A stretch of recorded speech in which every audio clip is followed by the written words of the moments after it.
Oh, we we're are live right now. Yes, we are. We just went live. That's Hi. right when you said you're making another weird character and went live. Like everybody doesn't know that's exactly what you're going to do. Hey, yeah. I think I'm playing against type for. You are. Oh, hey guys, I'm on a Who stream. is this person? Who the fuck is this ginger above me? What are you That's doing not here? my normal ginger. It's we okay. have The two other gingers this time. Double gin.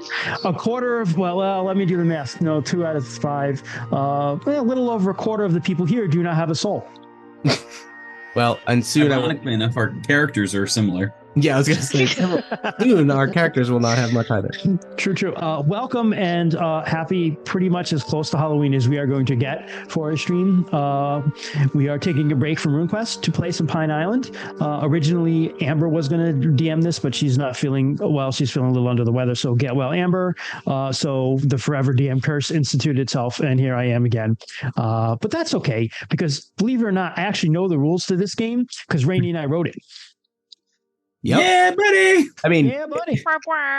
we know the rules. I mean, we didn't write the rules, but we wrote the game.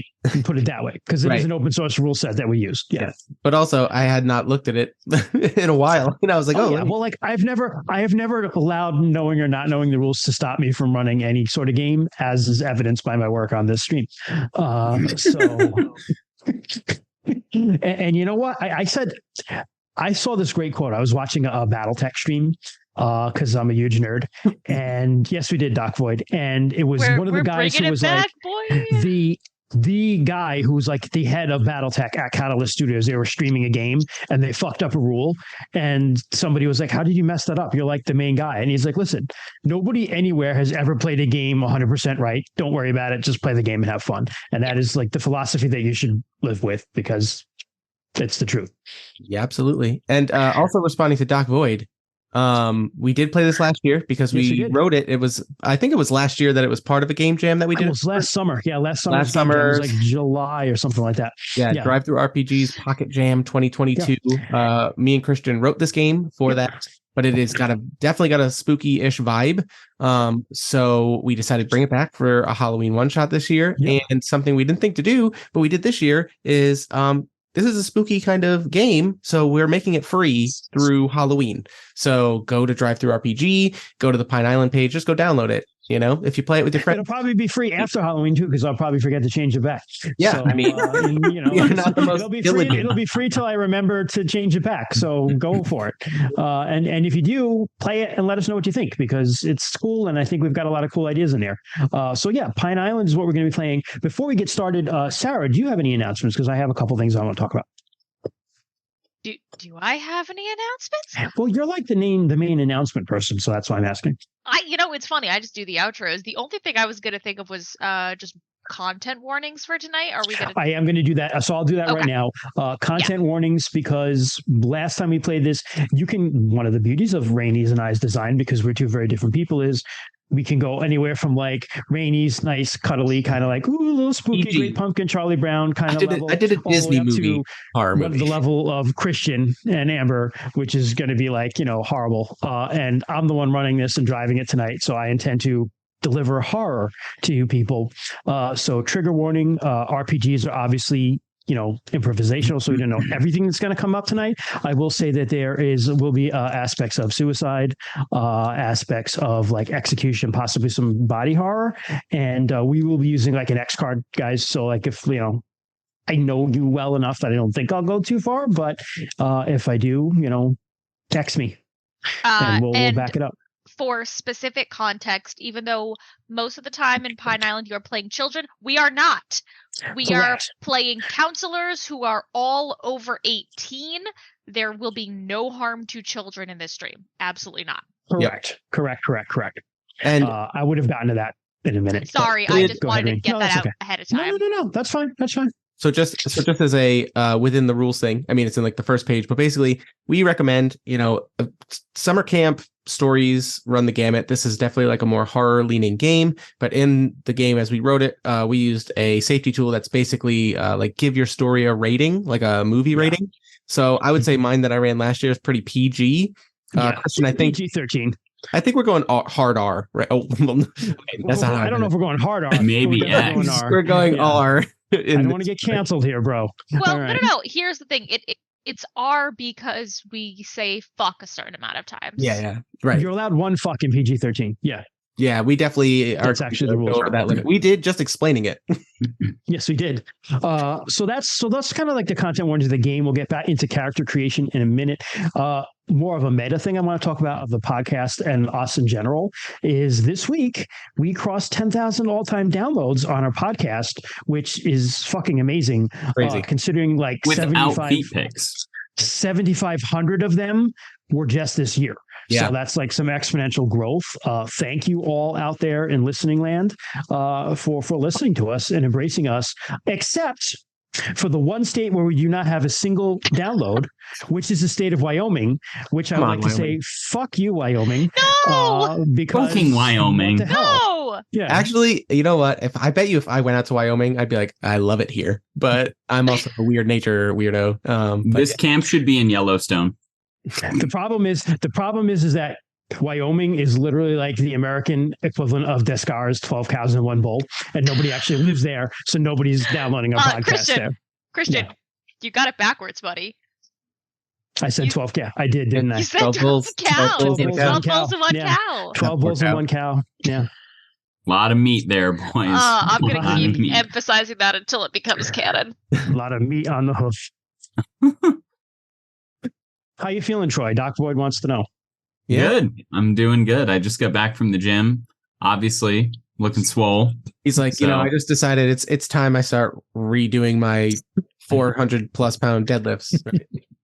Not yet. One more week, and then I'm off my 25-pound restriction. Wow, So- that's great, man. No better time for a PR. Troy's Yeah, like, buddy. Just arms just stay on the bar. Just no, I feel great, Doc. I'm back to work now on 24s, so that's good. But like I said, I'm still on a lifting restriction for another week, and then I'm going to kind of ease back up to where I was. So don't want to hurt myself. That doesn't do anybody any good. So Truth. Except in this game where we are absolutely going to hurt ourselves. People are going to get oh, yeah. So let's get into Pine Island a little bit to go over the rules a little bit. And Pine Island, the way it's written and designed, is a summer camp horror game. Lots of great summer camp horror stories out there in the world. We have some ideas for different runs you can run. As Rainey said, all the way from PG-13 all the way up to R. It's based upon a system called Caltrip Core. Mm-hmm. Caltrip Core is really easy. You roll a 1d4.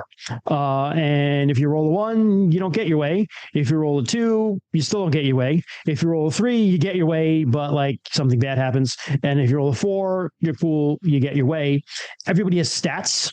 So within our campers, there are 4 stats. The stats are power, which is a measure of physical strength, willpower, and health. Speed, which is how speedy you are, a measure of speed, dexterity, and endurance. Brains, a measure of all things mental from book to street smarts. And weird, my favorite, a measure of your eccentricities from obscure knowledge, peculiar hobbies, strange obsessions, and all things gross. So everybody has those stats. You have numbers in those stats. So let's say you had a 2 in brains, you would roll 2d4 on a roll and take the highest roll. And that, in a nutshell, is basically the system. Did I miss something, Rainey? No, I think that's about it. If we ever roll 2 or more 4s on a roll, so like if you have 2, Yeah, that's right. You get a critical success. it's a critical success, which basically allows your allies to roll more dice. We have a limited teamwork pool, which was kind of like we didn't want anybody always jumping in and be like, I aid, I help my friend, I do whatever. So like basically we only get as many teamwork die as number of players, and then So there will be 4 to start. and refill it. If you get a crit, you can put 1 back in. Or I think a critical, it even says here, you can actually heal a damage if you crit. Oh, nice. Good. Do to know. damage. Might come in handy for you guys. Oh, is it 1? Yeah. Damn. Yep. So, all right. So to get started, I'll set the stage a little bit, then we're going to get into character creation. So all of y'all are adults. So there'll be no campers at this camp as we play this game, and there are no child characters. You're all adults who work at this camp. The camp is called Camp Renew. And it's not a traditional summer camp. If you've heard of these things, there are these camps that are basically like almost like reprogramming camps. It's part of what they call the wayward child industry in America. I don't know if they have it in Europe for our European listeners. They probably have a ton of them in Wyoming, but nobody ever comes to tell us. But leave Wyoming alone, Jesus Christ. No, and I'm going to brag on them until we get a download. They're not going to download if you fucking do this. The best that's joke not true because they made fun of the Canadians and they download our stuff. The best joke was Kent in response to you being like, I'm going to make fun of Wyoming. And he was like, they'll never know.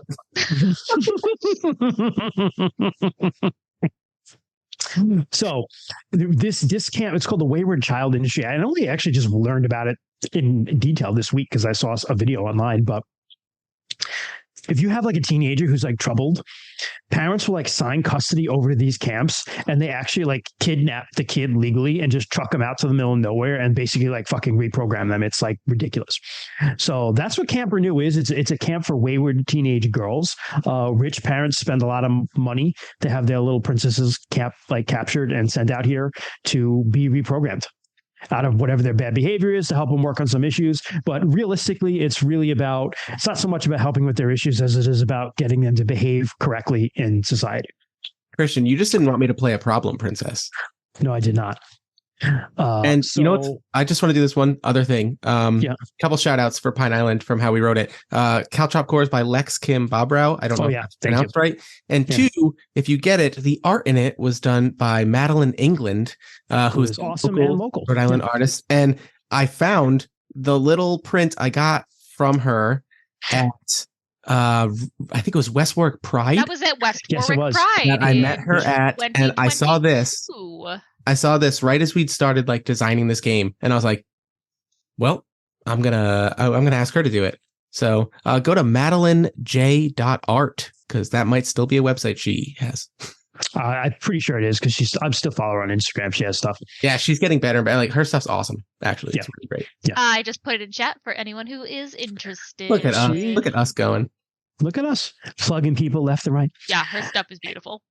So that is those are the wonderful people that helped us with this stuff, and that is what Camp Renew is. So that's the sort of camp. So that being said, let's start designing some characters. I know we have some concepts. I don't know if we just want to go around, or Randy, if you want to give an overview of character creation beforehand, and then we'll just get into it.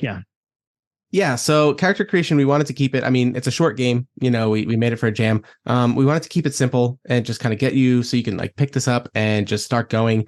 So camper, or in this case, counselor creation, takes a few steps. It's easy for us because we are all the same age range. Normally, you can pick like young kids, middle-aged kids right before starting puberty, and then like teenagers. But we're all going to be playing counselors, 18 plus, young adults to adults.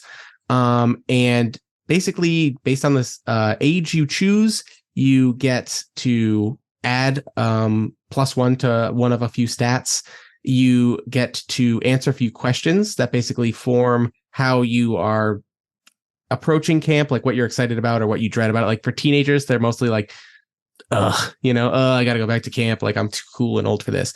Counselors, we have to think about we're the responsible ones, even if we don't want to be, right? We want to make characters that can teach these kids something. And in the case of Christians, this camp that we've created, this, what do you call it? A reconditioning camp? This is terrible. This is Camp Renew. Camp Renew is the name of it. But yeah, it's basically like, they're basically like reprogramming or reconditioning. It's like a fucking legal gulag is basically what it is. Yeah. So we're here to help these kids, no matter how, we go about that. So luckily for us, it's pretty easy. Basically we choose our name, our age. We all share the same ability because we are all part of the same age range. And that ability is not on my watch, which typically allows you to once per session, willingly take the effects of a bad result from a younger player. But we got permission from Christian to basically, we can, if we need to, take the hit for someone else, in this crew, because we're responsible. Then you choose a goal, and if you achieve that goal in the process of the session, you get a badge, which is basically a free +1 dice anytime. So we get to add, we all start with 1d4 in all 4 of our stats. Counselors, because we're older, get to add free +1 to any 2 stats. And then we get to add 3 more +1s across the board. So, compared to what we played last time, we're actually going to be pretty powerful characters. Like our D4 rolls are pretty confident. Yeah. But Christian knows that, and Christian doesn't care, and we're all going to die probably. So I'm going to try. Yeah. Because we have never had a TPK. Oh, dude, we should absolutely have a TPK. Well, I'm going to try. Listen, whatever's going to happen is going to happen, right? I want to be final girl to see what happens. Yeah. And then at the end of that, we get to choose a piece of equipment, which again, typically is kind of like for kids, right? Like, what's your cool thing that you have? But it makes sense for counselors too, right? Like, we're going away working this camp for an extended period of time. Like, what's the thing that you brought that identifies you? And we use it to give you some form of mechanical advantage. So does anybody have their character concept ready, or should I just start and kind of go through it? Yeah. Sorry, I'm replying to chat. Hi, Go ahead. Moonbeam. Quite all right. Yeah. Also, hi, Jess. Hey, Jess.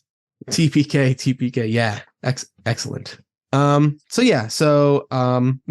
sorry, I'm going to interrupt real quick because we got subs. So, Gerbo the Druid, thank you so much for 7 months of resub. That is super fucking awesome. Thank you so much, appreciate Gerbo. it. And Maximum Nothing, thank you for 10 months of resub. Love you. You guys are fantastic.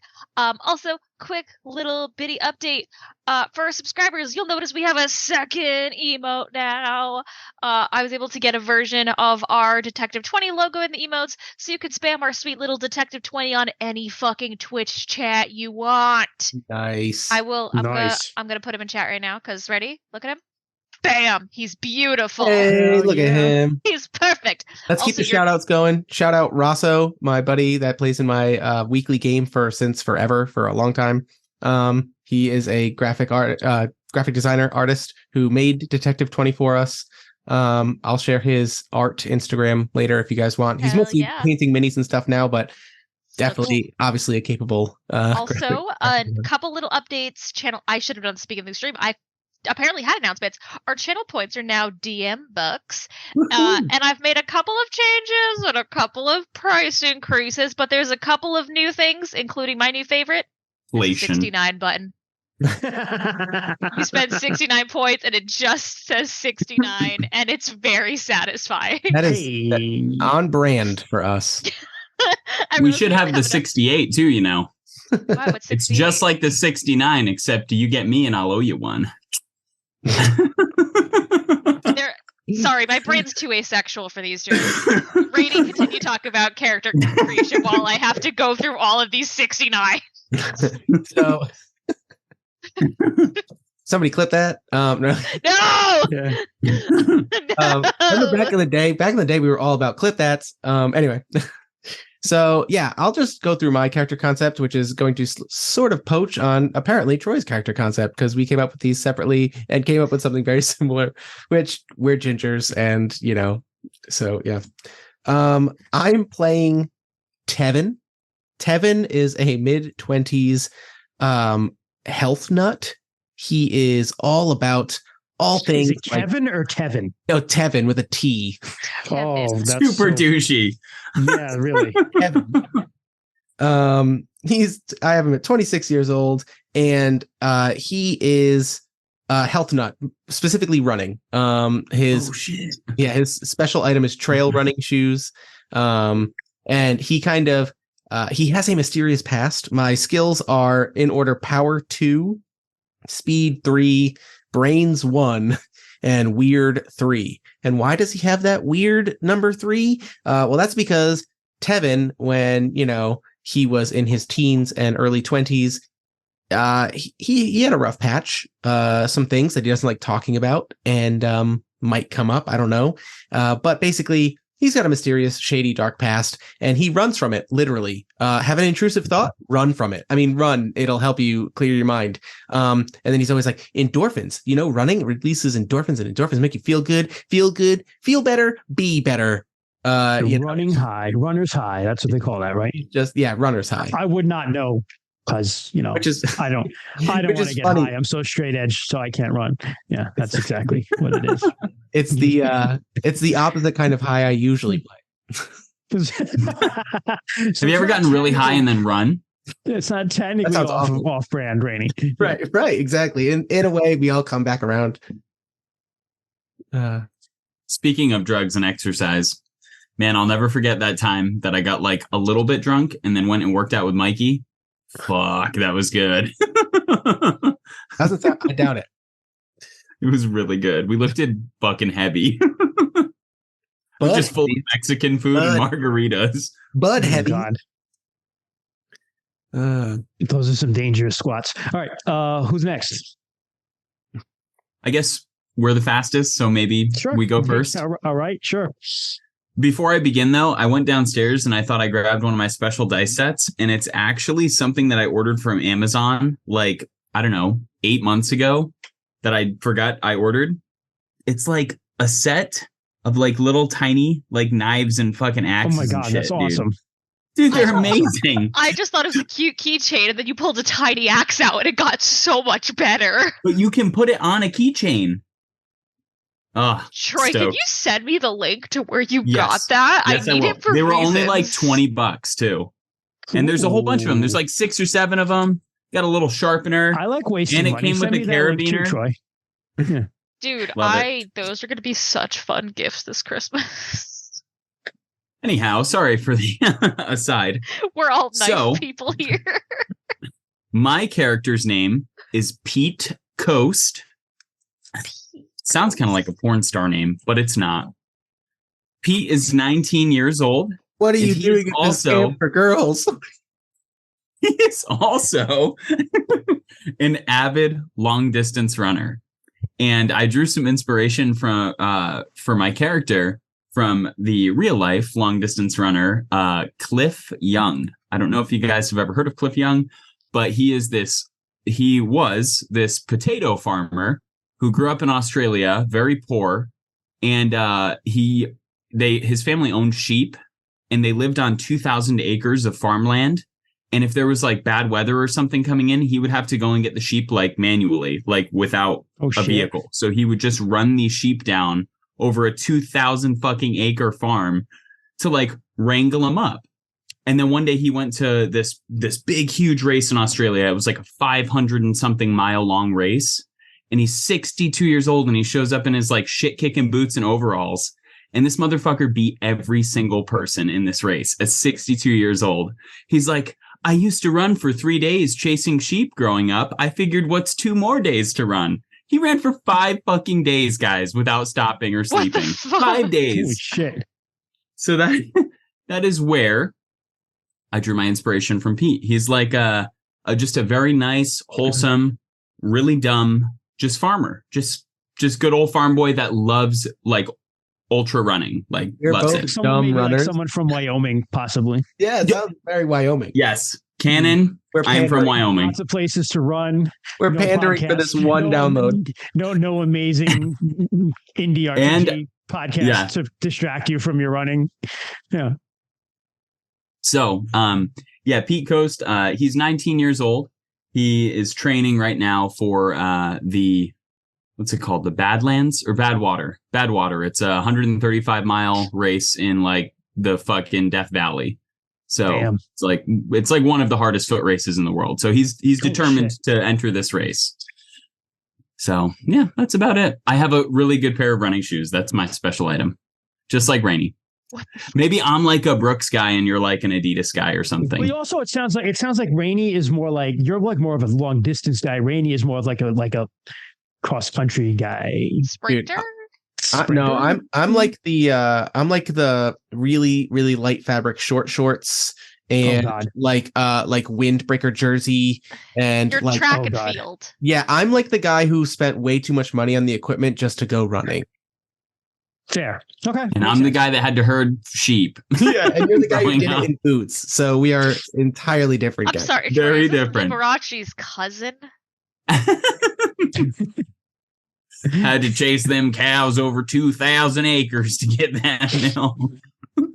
Oh, fuck. Okay, yeah. So my stats then are going to be 2 for power, 3 for speed, 1 for brains, and 2 for weird.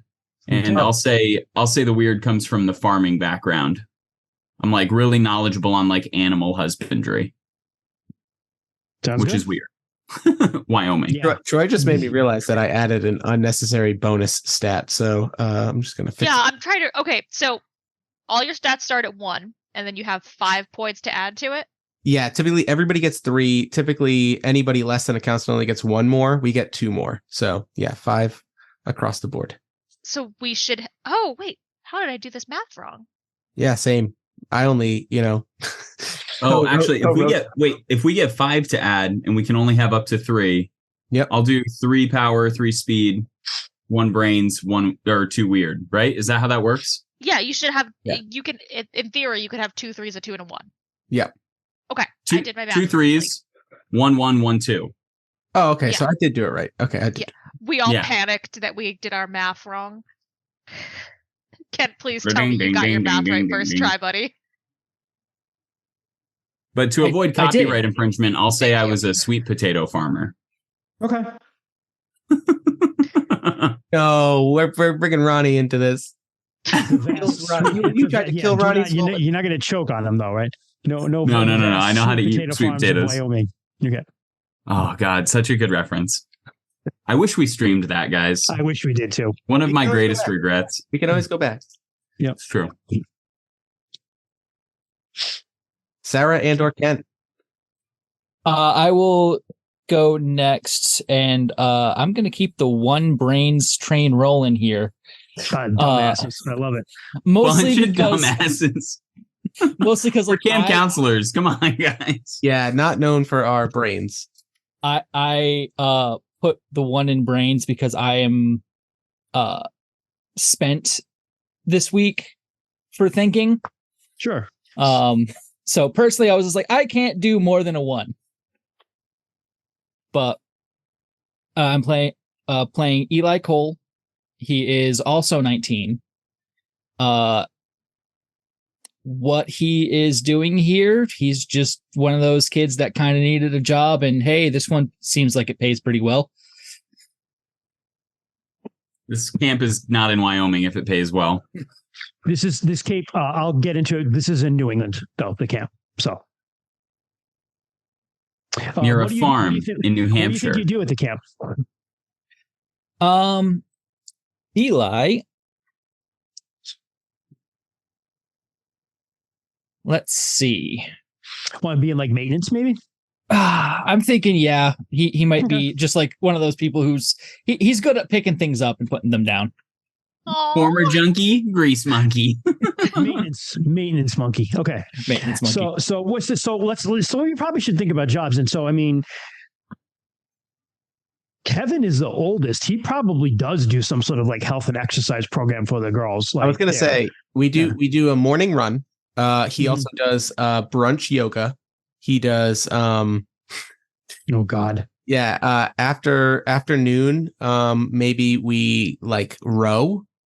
He does all like the rich white people sports. Okay. So he's like one of those guys who like I went backpacking in the Andes to find myself for a year after college. Like one of those guys. Yeah, except because of his strange past. This is all kind of an act. So he was more like I did the AT and lost 70 pounds kind of person. You know what I mean? Damn. Mm-hmm. And came back like oof. Oof. All right. And what do you think? So what about Pete? What do you think Pete does other than farm and potatoes? Maybe Pete if there's like animals, maybe Pete takes care of them. Yeah, that's horses. What I'm thinking. Maybe we're going to say there's horses and there's also like just like a full organic farm that Pete works on. This works so well because like we are counselors to like spoiled rich people's daughters. Like, you know what I mean? Like, so with yeah, of course we have horses and tennis courts and you know what I mean? Like we're doing rowing and shit. All that stuff. There's a sauna. There's all that shit is there. Yeah. Yeah. I do like the idea of Pete just showing up to running and just fucking killing everybody. And then Rainey's character's like, don't forget yoga. We got to stretch. I'm like, I got to farm some potatoes. I just go away. Sharpening my knife. Sharpening my knife on stream. Sharky actually made a thing that said it would be illegal in Britain to have like that. So there's like we're just gonna like look at us as violating your laws, Britain, just like it's 1776 all over again. Fishblade too. What do you got? Oh my god, bad for Fishblade. Yes. All right, Every time, so I do want to say real quick, I go for it. every time I check the podcast downloads, I'm like, oh, what are people downloading today? You know what I mean? Like, and I do want to say to our fans, you guys are the best because I can't tell you how often, like even today, we were getting like Esterin, Modified Roles, Avatar, like our oldest series are still getting Good Society got a download today. Yeah. And like, I'm just so glad people are revisiting these because the whole point is we're trying to put games out there that people should know about, or if it's something that they're like, I'd love to play this, there's an example of it, right? That's why we're doing what we're doing. And I love that. But every time I see somebody who's downloaded Fishblade, I'm like, oh, this person has no idea what they just did. I've been every time I'm like, it's like, oh, what do you guys do? Look at Fishblade. That's what I tell them. That was the first stream a colleague of Amber and former colleague of mine. That was the first stream of ours she watched because Amber and I hyped it up to her so much on a downshift. She loved every minute of it. Yeah. The beauty of games. Anyway, someone needs to be the fucking brains of the operation, and unfortunately, it's me. I'm playing a very Sarah character. I'm going full tropes tonight. So I'm playing Carrie Faye. She's 22. Carrie is in her final year of getting her bachelor's in nursing.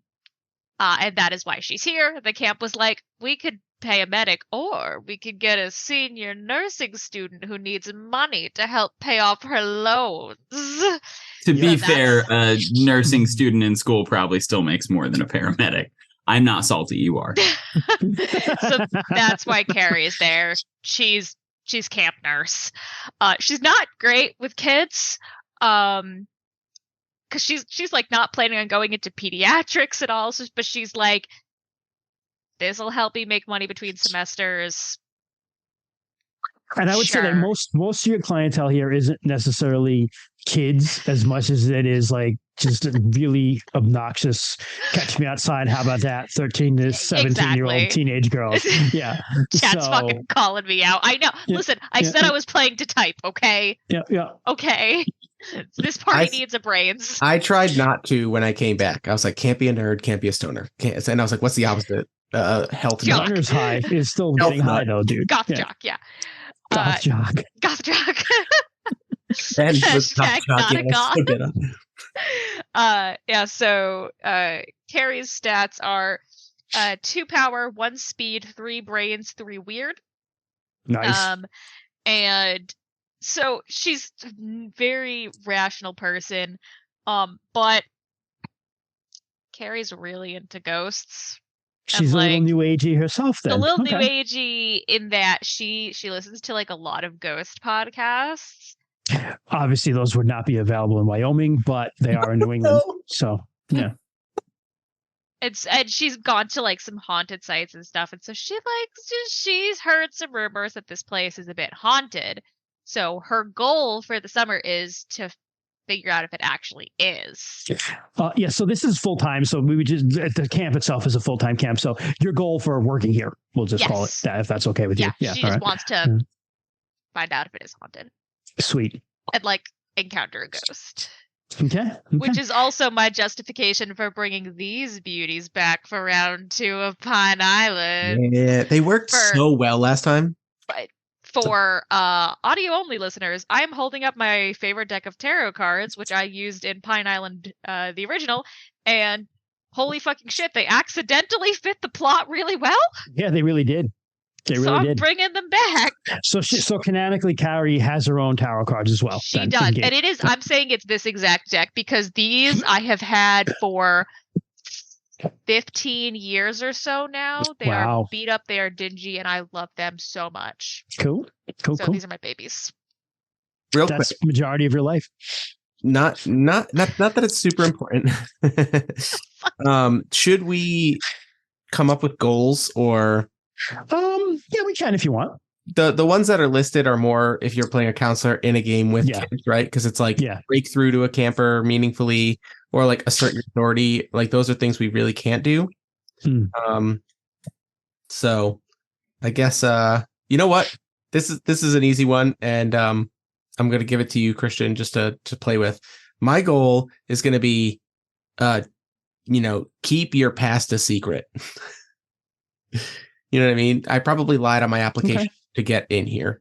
And there's, I honestly don't even know what the spooky, creepy past of Tevin is, but it will come up. We'll find out, hopefully. Yeah. Okay. All right. That's a good one. Keep your past a secret. Yeah. Honestly, yeah, we can just keep the goals like very, very free form. Yeah. Yeah. That's what I did with Carrie's. Yeah. So Carrie's is just find a ghost, right? Yeah. Find out if the place is haunted, meet the ghost. What do you think, Kent?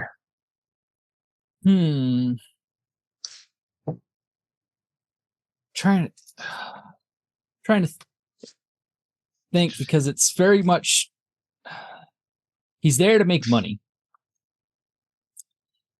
Just plain and simple. He's like I need a summer gig. This did pay a lot. So I think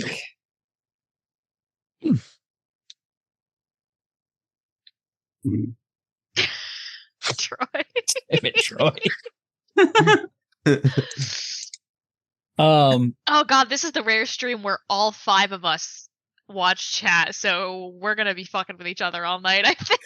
I just went into the Zoom and see Rainey's amazing comment. Shit, Rainey. Yeah. God damn. I mean, Rainey, I would have to say, probably right, Rainey. Have you seen the incredible film But I'm a Cheerleader? No. Fucking watch it. Oh my god. Writing it down right now. But I'm a cheerleader. Okay. Fucking watch it. Okay. I think Eli's goal is to not get fired, because with his general lack of thinking, he does end up causing more trouble than he can fix. But don't fuck it up. Don't fuck it up. Don't fuck up. All right. America, don't fuck up. All right. What do you got, Pete? Mine is going to be to bake the perfect sweet potato pie. Fucking Troy. Okay. What did you expect, Christian? Just anytime there's downtime or a cutscene, we can always go to Pete just pulling this fucking burnt fucking sweet potato pie out of an oven and being like, God damn it. Does he have a southern accent? Sweet potato pie. He's from Wyoming, but has a Wyoming accent, which nobody knows what that is. Has anyone ever seen a person from Wyoming? Oh, is it? So it's like, I wish I could quit you. Yeah, exactly. Okay. I wish I could quit you. I got nothing but this spit for lube. All right. It's fucking hard out on that. I was gonna go the opposite route of what Troy said, where he pulls out a burnt sweet potato pie, and he instead pulls out one where he forgot to mash the sweet potatoes, takes a bite, and choked on it, like Ronnie Sloman. It's just like a whole potato in a pie dish. Okay, we're getting closer. Started. So again, just to quickly review for people who might have jumped on and joined us during that chaos of character creation. And this is, by the way, you can see us at our most chaotic in a one-shot if you haven't seen us play a one-shot before, because I just have a little bit of notes and I'm making the rest of it up as I go along, and no ideas what the characters are going to be going into this or anything like that. So this will be either great or a complete disaster. Now, this is us in our element. This is our element. Usually we do rise to the occasion. So we have our moments. Unlike works at the camp. Pete's pies. Unlike Pete's pies. Camp Renew is a very upscale. I'm just going to call it a re-education camp because that's what it is. Located in the northern woods of Maine, close to the border of Canada, way out yonder in the middle of nowhere. Basically, very rich people will pay staff. There's a corporate headquarters in Boston, we'll say. Staff is paid to kidnap these people, these girls, bring them up there. They have to like turn their shoes in at the nighttime so they can't run away and escape. And they're basically kept there. And, you guys are involved in like some holistic stuff and running and health. A lot of them come with, mostly it's behavior issues. It's not necessarily, like drug issues. That would have to be another sort of treatment thing. But you get mostly just like assholes as kids. But there are obviously people are assholes for a reason. Hurt people. There are people with a lot of problems in there too. Unfortunately, this company's main goal is really just like, we're going to teach your kid how to behave, as opposed to we're actually going to help them and find out what might be causing them to act out. So recently, it's late October for time frame reference. So woods are cold. There's color in the trees, beautiful, beautiful color, but it's also cold out there. And but recently, there's a tragedy has affected the camp. You had a student commit suicide. Alice was her name. She came to the camp. She was there for a very short period of time. You barely got to know her, maybe about a week, and she killed herself. And that has been a PR disaster. This is America, so we worry about PR. Corporate is doing damage control. The parents have gone to the news. It's become a thing in the story. They're in the news story. They're trying to get ahead of it, the corporation. And so camp has been closed. There are no campers there. And the plan is that they're going to bring some reporters in to do kind of like a completely whitewashed like walkthrough of it and be like, oh, this is what we do. So they can kind of control some of the PR. That's happening next week. This weekend, you guys are the skeleton crew that have been paid extra to stay here and get this place ready. So for whatever reason, Eli, we know why you were paid extra basically to do this. Your boss is Mitch. He's the head janitor. He's there with you, but he got you on. You're getting time and a half. There is also a human resources person from corporate by the name of Grady, who is going to be there. He's not there yet, but you all have stayed. Maybe we can go over what reasons you guys might have decided to stay on and do this. Let's start there. Mine is simple. I can't go back. I can't. Yeah, you have nowhere to go. Yeah. All right. Fair. What do you think about Connie? Connie probably just needs the cabbage too, huh? Is it Carrie? I'm sorry. Carrie? I can't read my own writing. Yeah, Carrie. Yeah, she also needs money. It's good. More things to pay off my loans. And no kids to deal with. That's win-win for Carrie. Yeah, I'm not going to deal with people going to the nurse and lying saying they're hurt when they're not hurt. Like I did in high school. You know what? It makes all the sense in the world too, right? Like there's a skeleton crew and like they just need someone up there for medical attention in case one of us gets hurt. And you're like, absolutely. And for you, you're like, I can explore this place without kids coming running to me, blah, blah, blah, Yeah. Win-win-win for Carrie. Win-win-win. I'm going to say Pete's family sold their farm this year. So he's looking to he's not needed back at home. And he's looking to kind of just explore other avenues, I guess. And this is an opportunity for him to just bake some sweet potato pies unmolested. He's watching a lot of Great British Baking Show. Totally. Yep. Oh, dude. Oh, fuck my heart. I love that show. New episode today. Yep. I watched the third one last night. Sorry. It's okay. All right. It's all right. So those are your reasons. So we'll say that was like the suicide happened like last week. This week was kind of like getting all the people who are there organized and back to their families or possibly transferred to other Renew Corp camps throughout the country where they'll be, their education will be continued. So it's been a busy week as is for you guys. We're going to call it late Friday afternoon. Grady from your HR has not arrived yet. But you guys just have a minute. You've just got the last camper off. And, last van load of campers off. And it's just the main crew who are staying, which is the four of you and Mitch, the head janitor, head of maintenance, we'll call him. And so the last van drives off, call it mid-afternoon. Oh, says Mitch.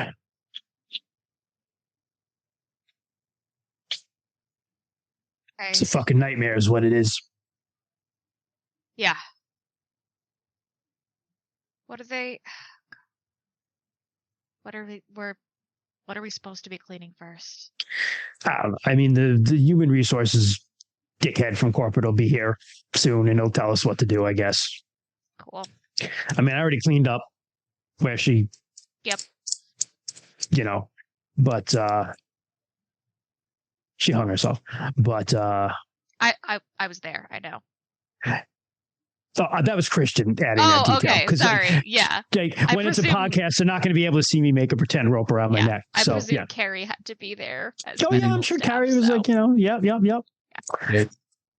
Yeah. So they'll be here in a minute, but I don't know. I guess we got some time. Well, hopefully they get here in the next 45 minutes. My sweet potato pie's been in for an hour, and it should be done by then. Yeah. Have you done a quick Google search? Does it take an hour and 45 minutes? That seems a bit excessive. I don't think so. That's what it takes to cook Thanksgiving turkeys. I think Tevin even says that to you. And he's just like, you might want to cut that down. It seems like a bit long to be baking anything. Want to get a nice golden brown on the edges.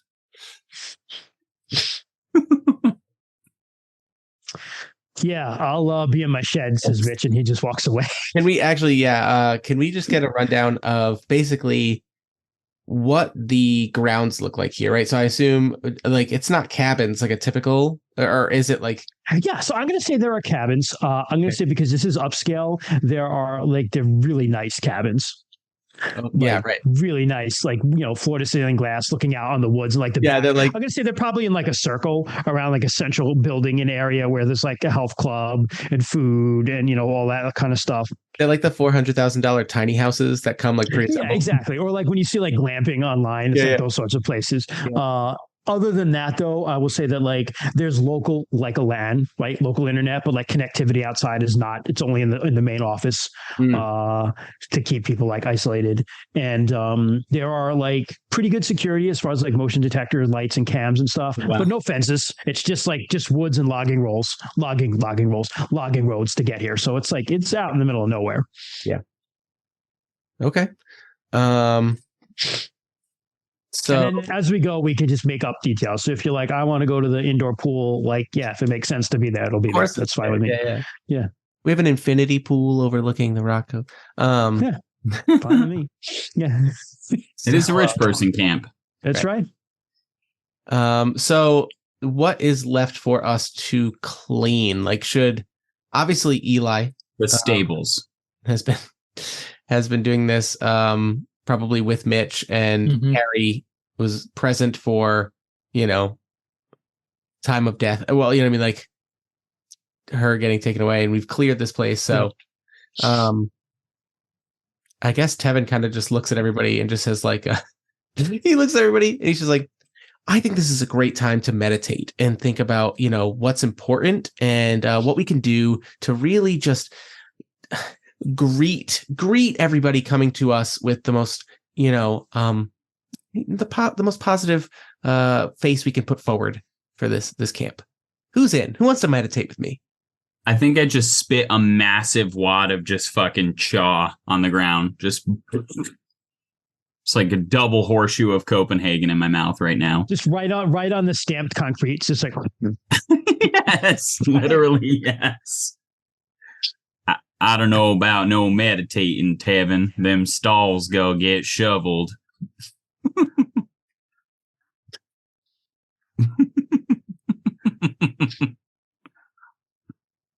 How about, and you know what, Tevin is desperate so bad. He's just like, he goes, I'm so glad you have your priorities and your goals set. That's so great, Pete. Do you need a hand? You can grab a shovel if you'd like. Would you like to? Not me. Immediately goes, Eli, would you help Pete with the stables, please? I think I'm gonna join you in the meditation. Oh, you know what? That's great. So Pete, you catch up with us. Me and Eli are gonna go do some deep breathing exercises, really working on chakras. You think it'll take about 45 minutes? Check on my pie. Carrie, you want to check on my pie? 45. You know what? Yeah, I'll go sit in the warm kitchen by the nice warm stove and exist until Grady gets here to spew his bullshit at us. I'll keep an eye on the pie. Excellent. Okay. I just turn around and start walking to the stables. Carrie just shakes her head and just turns and walks to the main building. Yeah, I think just for a great moment too. I think Tevin looks at Eli and he's like, "Great, do you want to?" And Eli, feel free to just walk away. Just walk away from Tevin. So I've got Eli and Tevin meditating, Pete in the stables, and Carrie on her own in the kitchen, and Mitch with off the somewhere. pie. Excellent. Split the party right away. Yep. Who wants to go first?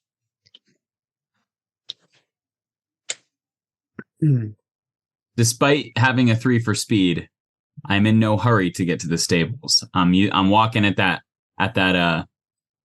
southern Wyoming pace, whatever that looks like. Nobody I don't think knows. Wyoming's that southern. Ambling. Right. Carrie's probably the easiest. We can start with her because she's No, you know what? We're gonna do you. We're gonna do you last, as a matter of fact. I have got an idea. So we're gonna start. We're gonna start with. Okay. We'll start with Tevin and Eli. So where do you guys go to meditate? The stables. No, I think if you want to be outside, I have an idea that there's probably like a false stream, like a man-made stream, like somewhere with like a waterfall and like in that whole outdoor seated place that's probably like has those outdoor heaters for this time of year. Like the tall ones, right? The tall ones. Yeah. I think I think Tevin knows he's not going to get Eli to follow him like on a trail run to a place that he prefers to meditate on his own. So yeah, he takes him to like the place that he takes the girls to do like 15-20 minute, just deep breathing sessions or something like that. Chakra realignments. Exactly. You know what I mean? Like he basically he talks to them about like each of their chakras and realigning and all this stuff and balancing. And like he just spews a bunch of stuff that like he looked up online one time. But yeah, so we go to this little area that is absolutely, like you said, like it's all like perfectly landscaped stones and a little fake like infinity waterfall, right? Like into a little pond that's got some koi in it, and it goes back up and it just kind of like babbling brooks over these stones. And there are like these heaters that are kind of hidden in things that look like fake trees or something like that. Oh, yeah, that's perfect. It's literally like the most. It's outside, but it's also as fake and bougie as it could possibly be. Yeah. So it's like, it's really like it qualifies as outside because there's like not a roof. That's really about it. Exactly. Yeah, it's as close to nature as you're getting. Okay. I like it. All right. So so you get in there and, the stream is running and everything's like, peaceful. There's a switch you can hit to like pipe in from the hidden speakers, like the nice, music and everything if you want. But, proceed. What happens? So basically I just look at Eli and I say like, I'm so glad you're here. Like I think that it's really important that we foster really meaningful relationships, not only between ourselves and the campers, to help them become better people. And he starts rambling all this stuff, completely the opposite of meditation. Yeah. And then eventually just like turns on some like real new age music, and just says, "All right, well, Eli, if you'll just sit with me, what we're going to do is we're going to look out over this beautiful. What's like? Obviously, they've built this to like look at something." Is there like So we'll say it's built to look out. It's built on a part of the camp where the ground is. They've leveled the camp, but the ground wasn't originally leveled there. So this is like on a back end where there's like there's like a maybe like it's a hill that just goes straight down, and they've made it like a what's the word I'm looking for? It's overlooking the woods. Yeah, basically, If it was like, it could be like the top of a plateau, maybe, but if it was like natural, but it's not. All right. And it's overlooking these deep woods, pine out on this side. So it's like deep and it's mid-afternoon and the wind is gently blowing through the pines. And So I would mostly just kind of like we would start, and I'd say like, well, first we're going to close our eyes. We're going to just, get into a nice central, kind of get your weight just right in the middle of your body, just get comfortable. And I start saying, and then we take a few deep breaths, and then I say, open your eyes and take in what's before you. You open your eyes, and Eli is just flat on his back, snoring away. He is very good at breathing. He is really, yeah. So Eli's asleep. Rainy, if Tevin wants to actually meditate, yeah. I don't know if we want to call it a brains or a weird roll. I'll leave that up to you. I think it's a weird roll. Roll. That's fine. Yeah. And yeah, basically I kind of like look, and I kind of like tunnel vision. I look, and it's almost like corners of the vision blur, and I like focus on. You ever see like nature documentaries where basically they do like a time lapse of like a mushroom kind of like coming up and then like falling apart, and then like that good David Attenborough shit. Basically I just kind of like Tevin kind of like does that, and what he thinks is like a 15-minute session. He always comes out of it and he's like, where the fuck have I been? Like, what is going on? So that's why I think there's like a little bit of a weird to it. Sure. Yeah. See what happens. That can definitely happen when you meditate for real too, if anyone's ever actually meditated. Oh yeah. If you get deep enough, you can totally Mm-hmm. All right. I only got a 3. So okay, so 3 is succeed with a so basically with the rules, 1 we roll 1d4. He actually rolled 3d4 because there's a 3 right. Weird. A 1 is you don't get what you want, fuck you. 2 is you still don't get what you want, but it's not quite as bad. You just don't get what you want, there isn't any adverse consequence to it. 3 is you get what you want with some adverse consequence, so it's you don't get entirely what you want. And 4 is like full on success. In this instance it would be like meditating bliss. So you hyper focus on what do you hyper focus on? I don't know. I think that maybe there's like a fog. It's late. It's autumn, right? We're talking this time of year. So you're looking out. So when you're looking out too, it's like these are hills that you're up in. Yeah. So there are hollows as we call them here, and hollows, and and so there's some fog starting to right. It kind of like winds its way through the forest, so and maybe, I kind of watch you're looking at a nice foggy lowland out there. Yep. And kind of watching that fog, and maybe we'll say actually too that there seems to be a storm rolling in. That's a nice thing to like a rainstorm coming in is a nice thing to watch when you're meditating. I think and I think that's what kind of snaps them out of it is that like we get like you get that really new age music montage scene of like fog rolling and kind of like spinning over the tops of pine trees, and then a cold front comes in and we just see the goose pimples. You know what I mean? Like, so no. Oh. I will. You didn't roll the 4. Did you just say fucking goose pimples? You rolled the 3. There's a British person in the audience, so I was like, I don't know why my brain went there. It's goosebumps, you fucking dweeb. That's what they call them. Really? Anyway, sorry. My God. Different things are called different things, and over yonder, across the pond. Wyoming. Like freedom is called taxation. No. Who knows what they call? Who knows what they call anything in Wyoming? Because nobody's ever heard from them. So, sorry, Christian. I didn't mean to step on your narrative toes. By all means, that's okay. No. So you done rolled the 3, which means you don't get everything you want, my friend. So you begin like the gentle snoring of Eli aids your meditation with the new age music, and you watch this fog roll in, and you're just like, you close your eyes and you're just drifting off. And as you do, you even can feel the dampness in the breeze as it started to blow in you. But then all of a sudden there's a whisper in your ear. What did it say? Leave. Okay. Whispered right in your ear. Yeah. And then you like kind of snaps you out of it, and you're like, did I hear that? What the fuck happened? Is Eli still there? He's still there snoring, but we're leaving you now.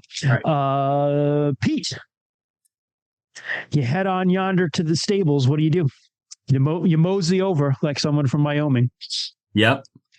Grab my shit shovel. One of the greatest indie RPG podcasts in the world, and you head on over and grab a shovel and tell me about it. Yeah. So, go ahead and put my Walkman on, which is like 15 years old, and actually, you know what? It's a fucking, what do they call those? iPods? Do they even have those anymore? It's a Zune. A Zune? A Zune. Yeah, he's definitely a Zune guy. That was the latest and greatest in Wyoming. Zune just came out in Wyoming. Sarah doesn't even know what the fuck we're talking about. Sarah's like 15, so she has no idea that Microsoft tried to make an iPod competitor called a Zune. And it did not do well. It crashed. Yeah. Yeah, I've literally never heard of this. Also, I iPods are not think- even things anymore. So people are No, probably they're like, not. what's an Yeah. iPod? Right. So I Walkmans pull out my funnily handy dandy Zune, are coming back. and I'm gonna set it to the Great British Bake Off. Just listen Okay. to it, because that's a weird show to just So they listen do to, right? get Like, that how do you just podcast in listen to Wyoming. that? Okay, go on. That's I feel like so much of it is the visual, but it's okay. True. So I'm listening to the Great British Bake Off, and I grab my shit shovel and I go into the stall, and I feel like I kind of make an effort to like say hi to each of the horses, whatever their Sure. names are. I know them. Mhm. Start shoveling, and if once I get done shoveling and mucking the stables, I'll kind of brush the horses down, brush them down for the evening, make sure they got food and water. And I'm keeping an eye on my watch because I only got 45 minutes left on that pie. Okay. So you're a shoveling. And as you're shoveling, you know what? That's probably a power roll. I would say, give me this. This is some backbreaking labor here, man. Let's see how you do. I mean, could be endurance, but my speed and my power are the same. Power could be either one. So yeah. Okay. I'm going to grab my beautiful Labradorite D4. Amazing. Compliments of Must be a Christian. Thank really you. Awesome guy who got you that. Yep. Okay. Yep. Compliments of Christian, the Archlich. And if, Some of sorry, that Archlich money. if Some I- of that. Thanks for the treasure. back pain for my birthday, Christian. You're welcome. if, Thank you for the relief, Rainey. if I've got a 3, that means I roll 4 dice, right? Yeah. If you got a 3, you roll 3d4. Yeah. Oh, if I roll 3, I roll 3 dice. Okay. Yeah. If you've got a speed 3 or a power 3 or whatever it is, you roll 3 of whatever you have. Okay. Yeah. I got a 4, a 3, and a 2. All right. So you shovel that shit, man, and you do a great job. And you get done just in time to head back to check on your pie. Conveniently, we'll switch back to Carrie. Hello. What are you doing hanging out in the kitchen, Carrie? Well, she was just kicking her legs back for a while, but I figured if it'd be thematic, since she had some alone time, she's like, fuck it. Do a little reading. Okay. I also Okay. presumed that was what you were implying when you're like, we'll come to you last. I was like, oh, I'll do the spooky thing. Yeah, sure. That's absolutely great. And I have been shuffling. So, and I will shuffle on camera so chat knows I'm not being a cheaty bastard. All Yeah, right. so she's just chilling. She's got like she just sees the pie. She's like, just It actually kicking her smells feet pretty up. good. Respect. And why don't you draw us a card? Let's see what we get here. All right. Instead of rolling, we'll determine what happens based upon the tarot card we draw. I was about to say that, Christian just played a card-based RPG that dropped today, but it wasn't tarot cards. It was just a It regular. wasn't. It was regular cards. Yeah. All right. I've got my little book because I still don't know all of them. The 6 of Cups, which is, I don't know how well it'll show on camera, but it's one of the safe for work cards, so I can show it. I think we're good on this. That's fair. Yeah. Oh, it's organized by number, not. Okay, interesting. So the general interpretation for 6 of Cups is actually hilariously spiritual uplifting, devotion, and love of life. So do you want me to say how she interprets it? Do you want to? Can you just hold up the picture of your card again, please? I can. So it's just light Is that pouring a on tree? all sorts of cups. And there's Light a tree pouring in the into background. cups with a tree in the background. Okay, that's really cool. Okay. And all right, the cool. cups are all being held up by people. Could those be Excellent. people that are still here? Drinketh from the cup? So you're doing this reading, and you lay out the card, and it's a 6 of Cups, and as you interpret that as spiritual renewal. Which she And- actually laughs at. having just rejected a meditation session. Correct. And also, though, you find that your thoughts, you can't help thinking of like the irony of spiritual renewal because this is camp renewal. And there's a bit of irony here because like nobody's really getting renewed here. Yeah. Particularly poor Alice. And as you're thinking that, you're just kind of sitting there and you're looking, this is a big industrial kitchen. So it has like, everything's like stainless steel and there's some nice pots and like the pans are like hanging up, very nice polished pans. And you look up and you see a figure behind you walk past one of the pans. So kind of just sit up, glance over his shoulder. You think you see leaving like a blonde ponytail, white sweatpants and sweatshirt, which is a Camper New uniform. Looks like it could have been Alice. She wants my pie. She'll, put her cards back on the table and kind of get up and just walk out of the room and just kind of do a peek around to see if she can see anyone. Nobody's there, but just as you peek around, Pete shows up to check on his pie. Hey, Carrie, how's the pie looking? Smells good. I don't really know what looks good as a pie, so I didn't touch it or anything. So. Perfect. You can't peek at perfection. I'm going to slowly cross my fingers, and then I put some oven mitts on, safety first, tie a little apron on. And I open up the oven to go grab my pie. So what would what type of cook roll? A cook roll, I guess, would be brains, huh? Probably. Roll me brains. Something you're bad at. Got a 3. Okay, that's not bad. That's good. That's good. So it's mostly cooked to perfection, just a little bit burnt. Could use a little more sugar. And I think I kept it in the oven just a tad too long. And then I realized as I'm eating the first piece of pie that I was saving this pie for the HR person coming by. And now it's too late. So now I offer a piece to you, Carrie, of my sweet potato pie. It's not perfect, but I'm getting there.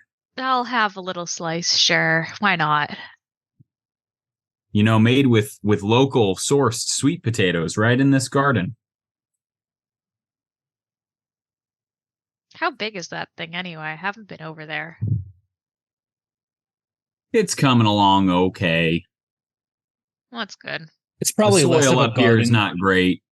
Yeah, it's probably less of a garden, more of like a hydroponic center. Right. I would say, I will say that they actually have like a greenhouse. Indoor. Yes, thank It's you. like a vertical gardening, like full on. Like living with the land, Disney ride bullshit. Insanely expensive. So as you realize like you were saving this for the guy, all of you hear a car pull up. Oh, well. Carrie will grab her tarot cards, pop them back in their case, shove it in her pocket. That's probably Grady. And, I go. I will say Rainey's not here, but and Eli and you wake up, you hear the car, you hear honking actually.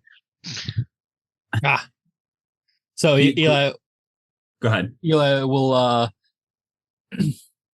sit up or shoot up from that laying position, and he's just like, did I do it right? And he'll just like that Rainey's here. I know. We'll wait for Rainey to come back. Yeah. It's just embarrassing. Yeah, no, Freiburg Fair is this big fair in Maine, and it's really cool. But they also have a really good like flea market section. And I was there once, and this guy had this table of like all sorts of stuff, including rifles. And so I was like looking at the rifle, and the guy's like, "Oh, you want to buy that?" And I was like, "But don't I need like what? Isn't there like a process?" And he's like, "Nah, I just need to see your driver's license, check you, make sure you're over 18. America. Nice. America. Yeah. I once bought fuck you. Guns. All right. I once bought a display sword on the side of a road for $15. That's hilarious. Nice. That's awesome. I wasn't even close to 18. I love Maine. Anyway, I wouldn't. No, this was Rhode Island. I mean, yeah, well, Maine that's is great. Yeah. Maine is really cool. Yeah. So, what they do love their guns, which adds to the coolness. So Rainey, as I was saying, as they check their pie, simultaneously, you all hear a car like pull up and honking like outside in the center of the area, the center of the camp. It's a big, I picture like a circle, and in the circle there's like a roundabout because it's Maine. So you drive in there, and it's like you can park your cars there and stuff. Absolutely. Yeah. It looks nice for drop off, and then there's a place in the back where you take them out to like a shed. Yeah. Eli, when he heard the honking, or when the honking happened, Eli shot up, and he just kind of like that zoned out, fresh sleep type of thing, and he just looks to Tevin, and he's like, "Did I do it right?" Absolutely. You were fantastic. Your breathing went so deep. You were at full peace with yourself. That's the most important thing. I felt it. Also, I think there's a rock in my back.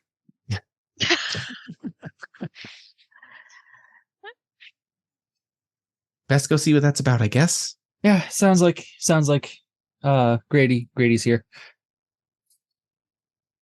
Yep, Carrie heads on out, presumably with Pete and a pie in tow. So you all get there. Actually, Pete hides the pie in a cabinet. He goes, "Gotta hide the evidence," and just sticks this half-eaten pie in a random cabinet. Half-eaten? How small is this pie? I just ate a big piece. It's Okay. literally just a sweet potato that he put in a pie crust. So you Single walk serve. out, and you see a rented Jeep, very obviously rented, Super very clean. dusty, because it had to come back. It had to come up logging roads to get here. There's no good way to get here. So it's dusty and beaten up, but outside, like talking, like kind of wandering around, talking on his cell phone. Like, no, I'm running out of signal. Hold on. And like trying to get a good signal is a guy in like too tight khakis, like very tight khakis, and like a polo shirt with the corporate logo of Renew Corp on it. I hate And him a little, already. like little windbreaker, and he's got like the leather messenger bag like slung over. Wait, And he's just Christian, yes. it's Basil from Horror Store at the beginning of the book. Yes, basically. Yes. I can't believe that the guy who wrote that is the guy who I just read my October spooky book of the month, which is all about How to Sell a Haunted House? how to sell a haunted house. Yeah. Puppets. Fucking love Grady Hendrix. De boy. So yeah, he's like, I'm here. Hold on. All right, I'm losing you. All right, I'll play back. Oh, hey, Hi, you must. must be Grady Hendrix. Nice to meet you. Kevin Oh is- my God, Yes, Christian! nice to meet you. I just stole the last name. Grady Kevin- Hendrix. Nice to meet you. Kevin is very emphatically like, so great for you to be here. We've been cleansing this place. Spiritually, we've been just trying to really, find the good energy and bring it back into this place. Yeah, I mean that is exactly the sort of attitude we're going to need, because we have basically 2 days to get this place looking like tip top, ship shape before the reporters come in, and we want to present our best face to the world, because we do not want Renew Corp shareholders to lose value. Am I right? True. Am I right? Of course I'm right. I thought we had a week. Oh no, they'll be here Monday, honey. Oh, okay. I'm Carrie, by the way. I'm nurse. Oh, the nurse. Oh, you must have like seen. Yeah. Oh, I'm so sorry. He like pets you on the arm in a very disingenuous way. Yep. She knows. And you are, gets to Eli. I am Eli Cole. I'm the assistant maintenance. Assistant to the maintenance manager, first Yeah. assistant. Yeah. Oh, right. Nice to meet you. Where is the maintenance? I'm right here. Oh, hello, Mitch. Right, Grady. Nice to meet you. Yeah. Carrie And- likes Mitch. She and thinks you he's are- cool.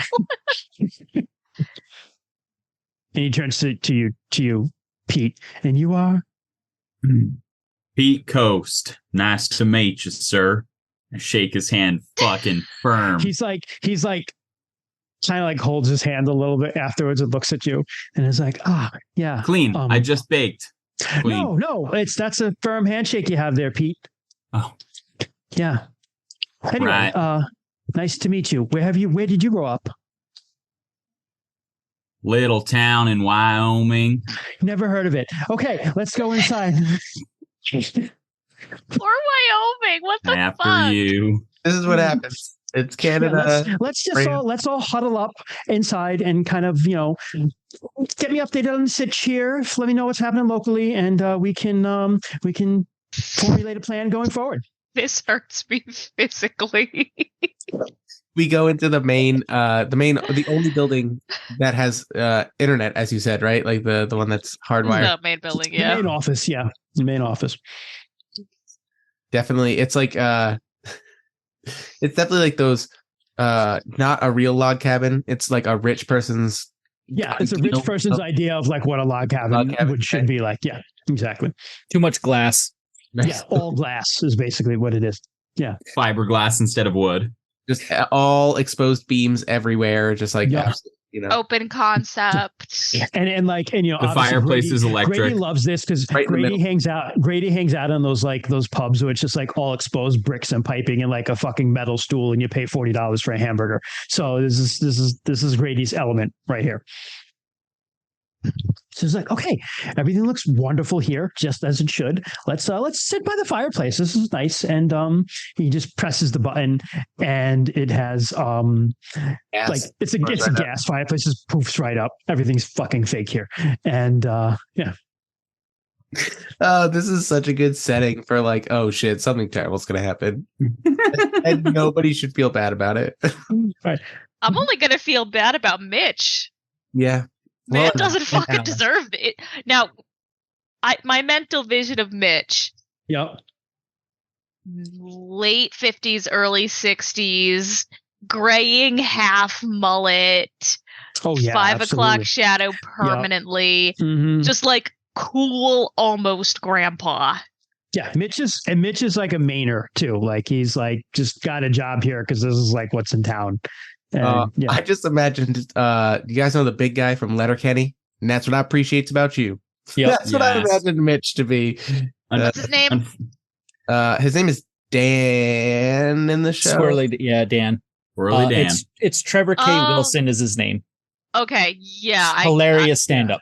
That's absolutely a CD. I wish I could think of those people, but I think of Mitch McConnell. So. Oh, that's unfortunate. No. That's very unfortunate. Yeah, I know. I hope he dies. All of a sudden, Mitch is just like. Freezes up. Has a stroke. Would have been way better going Mitch Hedberg if we were going to. Mitch, do you want to go back to your office now, Mitch? Okay. Only in America can you see your leaders suffer elder abuse live on TV. So yeah. Grady is like, well, everything looks shipshape here. Thank you all for staying on. I know it was very unpleasant circumstances. Thank you for your hard work getting our other guests home. As you know, at Renew Corp, our first priority is always the comfort, safety, and health of all of our guests. So it is a great, great tragedy that one of our guests left us. Guests. Do you mean the one that died? Yes. Gotcha. Yes, just I do, Pete. Didn't want to get confused. Thank you for contributing. No, I understand. I appreciate that. Thank you for your involvement. So, over the weekend, we're going to have not a lot of time because it's a big facility. But what we want to do is really, as I said before, present Renew Corp and our camp in the best possible light for the reporters we're going to be coming in, because we don't want shareholder value to be affected here. What if we said left us permanently? That way it's not as abrasive as died, but it still clears the confusion. I will pass that on to our PR team. Thank you, Pete. I think they're handling the language that they're using. But again, that's very helpful. Thank you for your input. I appreciate it. I'll run it up the flagpole and see what happens. Roger that. Does anyone else have anything they would want to say? Or yes. Caleb? Tevin. Oh, Tevin. Yes, I'm sorry. Evan. It'll take me a little while. Kevin? No, Tevin? Tep with a T.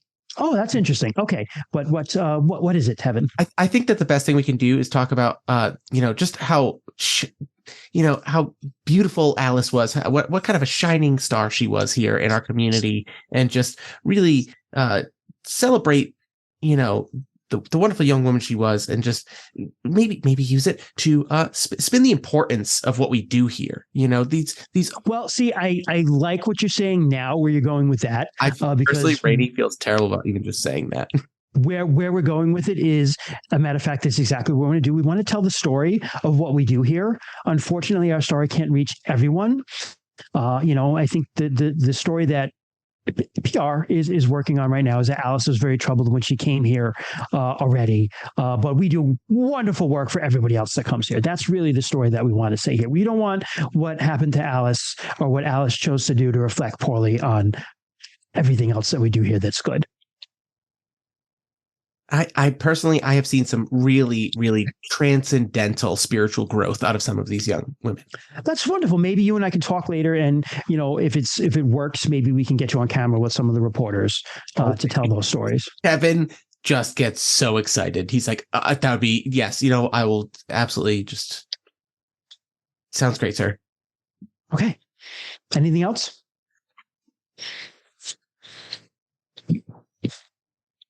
Well, I have got a treat in my Jeep.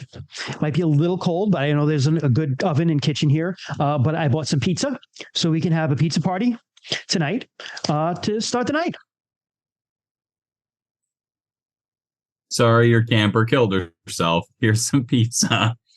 America, fuck yeah. They Please flew don't it in form a from union. flew it in from Chicago. It's deep dish. Oh, you know what? They actually fucking did. Yeah, it is. But it's actually Chicago, like Uno Pizzeria, but it's just one from Chicago. So it's like the shittiest possible rendition. No. It's from the Chicago airport. Yeah. There you go. So he has Because it can deep dish. confirm. Have had Chicago deep dish pizza from the Chicago airport, and it is mediocre at best. That's what you get. Only time I'm in Mediocre Chicago. deep dish pizza. The But airport. it's actually flown in from Chicago, so it does need to be heated up a little bit, but it's cold. But if you don't mind, Pete, heating that up in the oven, and we'll just crack open some water bottles and some juice and wait for you. Pete freezes like Mitch McConnell, thinking about his sweet potato pie that he left in the kitchen. How long should I put them in? Oh, hour 45 instructions in there. Yeah, hour 45. Hour 45 minutes. Jesus Christ. All right, Pete's gonna try to read this box, put the pizza in correctly. It tells you to bake it at 450 for 30 minutes. Does it say to take it out of the box? Yes. Pete's from Wyoming. He can't read. I was going to say, is Pete illiterate? It actually has pictures. He's So, close. The pictures do help. Do you want to roll the brains to see how you do on the pizza? I won't this time. Okay. Oh my Guys, God. we're gonna get negative viewers from Wyoming. It's gonna be like, how do we have -5 downloads? They're gonna bring us below 10,000 just for Wyoming. They siphon away all surrounding states. Just Okay. I put the pizzas in and I return back with a piece of sweet potato pie on a plate. And then before I realize that I'm with other people, it's too late and I'm already eating it in front of them. Everybody awkwardly watches you eat this. Carrie is unfazed. Yeah. What you got there? Says Grady. This ain't nothing. Okay. Right. So anyway, he just starts texting on his phone. I'm watching my macros, so I can't. Yep. All right. So tell me, Carrie, you're the nurse here, but you're a student, correct?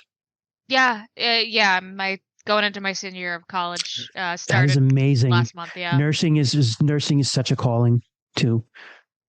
Yeah. Really, really impressive. Yeah. And healthcare is just such a great field. So She just kind of, yep. Yeah, it's important. Glad I'm doing it. Just gotta get on my feet. we need people like you, so I appreciate that. And we appreciate everything you've done, especially in the days following what happened. I mean, it could have been easy. So Yeah. No, it's not, but I don't know. I just hope everything's as okay as it can be for her family. yeah, I mean, He that's puts the hand on your shoulder when you say that, Carrie.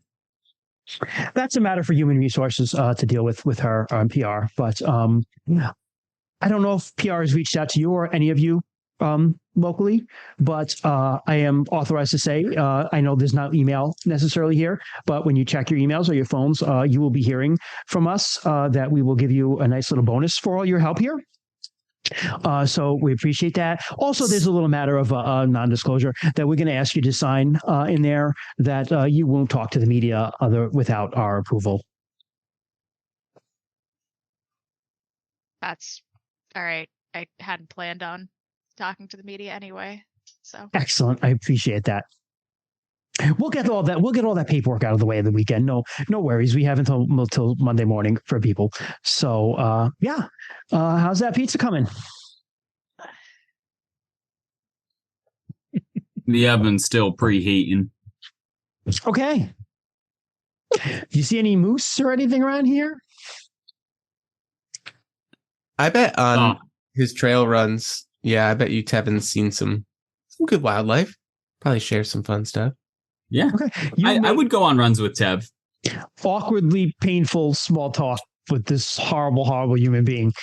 Mitch doesn't even engage. He just he sits for a while and then he just is like, oh yeah, I gotta go check on the thing. And he just doesn't even say anything. He just says the thing and gets up and leaves. And I just assume Mitch means the pizza. So I'm not worried about it anymore. It's completely out of my mind. All right. In that case, roll a brains check.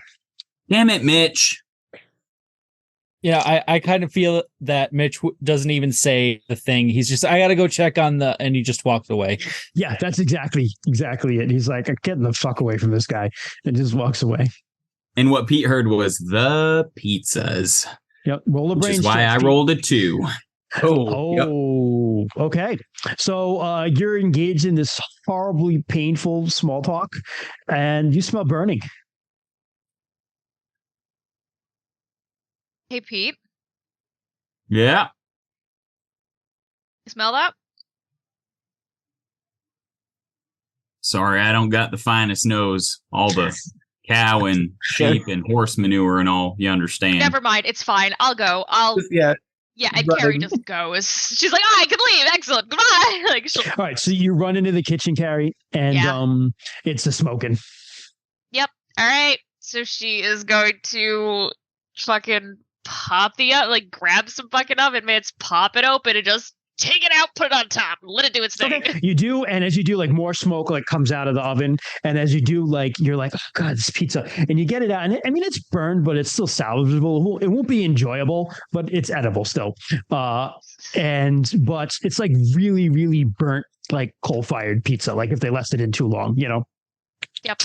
But as you do, and the smoke is swirling around you, you swear for a moment that when someone walks through smoke and leaves a wake, you see that, but no one was there. She kind of rubs her arm, rubs her sleeve over her eyes, and then just sees it's still there and just, Jesus Christ, I'm too tired for this shit. She starts waving a towel over the smoke to try and get it to go away. Grady and the gang, well, anyone who wants to follow Grady's like, I have to go see what happens. And he wanders in and he's like, oh, the Grady bunch. The pizza. It's fine. It'll be fine enough. Just. Yeah, pizza's pizza. As long as it's not Charcoal. No, it didn't get that far. Well, let's not let this reflect on every Chicago person's pizza. All right, well, let's just make do. And he have some awful pizza. Hear about Grady, who has an MBA from a prestigious East Coast university and is therefore better than all of you.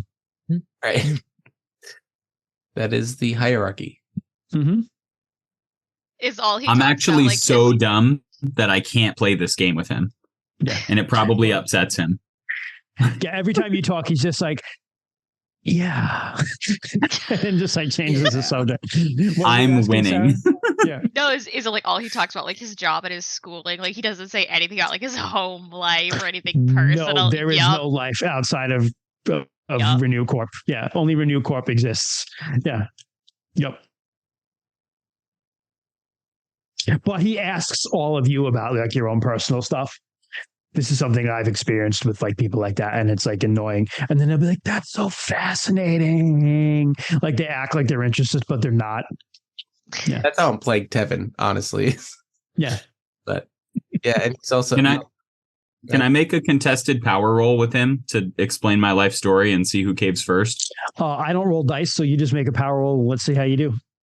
I All right. love this so much, Troy. Thank you. Yeah, You guys thought it was Four. gonna be like Fucking Halloween horror. four. The real I hor- the real- destroy his soul. The real horror is human resources. The real horror is Oh, I capitalism. only rolled one dice. Sorry, I only rolled one dice. Let me roll two more and see if I get a let's see, critical. let's see if you get a crit crit. on this, I'm gonna be so fucking happy. No, I don't. Okay. Unfortunately. 1-4 So is good. what are you going for? Because you get it. So just describe what happens. Well, so like he cordially asks us all about our life stories, Yep. and like I start from the beginning, right? You take it Like the way beginning. you're like 7 years ago. Yeah. I was And I'm born on speaking bright just a Wednesday little too morning. slowly. Yeah. Speaking just a little too slowly. And the pauses in my sentences are not appropriate. Like Okay. I'll pause and then he'll go to respond and I'm like not done yet with the thought. So then I'll continue right as he goes to respond. So you're like, and then I went And I into just brain do injury. that until he wants to die. Yeah. So what happens is he's like obviously it was meant to be like a completely superficial thing, and Right. the other person's supposed to know it's a superficial thing, but Pete actually is like, oh, this guy wants to bond with me, so you just Right. tell him everything, and like he's looking for an out, and he can't like find it, so finally he just like caves and sits there and listens to the whole thing, but like with his slumped shoulders and everything, and it's just like, oh my god. I picture Colin, the energy vampire from What We Do in What the We Do in the Shadows. Shadows? Yes. Yes. Yep. That's me right now. Yeah. And so he's just like, he listens to that. Mitch in the middle of that wanders in and just grabs a couple slices of pizza and then looks at that and is just like, Nope. and then walks out. Want no part in this. Carrie, who would normally be going crazy, is actually loving the fact that it is driving Grady up the wall. So she's just kicked back with like a fucking thing of apple juice and is just like, all right, this is my night now, boy. I feel like if anybody was listening intently, they might have gleaned like an important piece of like background or backstory from my long rambling story. So maybe Can we all roll brains to see who picks Sure. up on? That's I fine. was actually going to say, like, Brady I just- thinks it'd be really fun if you shared something really uncomfortable about your past. But I mean, like, all right, Tevin's not going to talk about it. I actually got a 4. Okay. What I did also she got a find 4. out? What did they find out? Hell yeah, Eli. maybe I want it to be something spooky, Christian, but like we didn't talk about this in advance. But maybe I say like I had an accident on the farm and like fell off a horse or something. And then like Maybe ever life since experience. then, I just felt like I had a special connection to like horses or something. And I could like communicate with them. That's both ominous and creepy as hell. Can we say you got kicked by a horse? Yeah, for sure. Yep. And, okay. All right. I'm thinking of like Christmas Vacation, falls down a well, can't eyes go across, gets kicked by a horse, eyes are normal again. I don't know, Clark.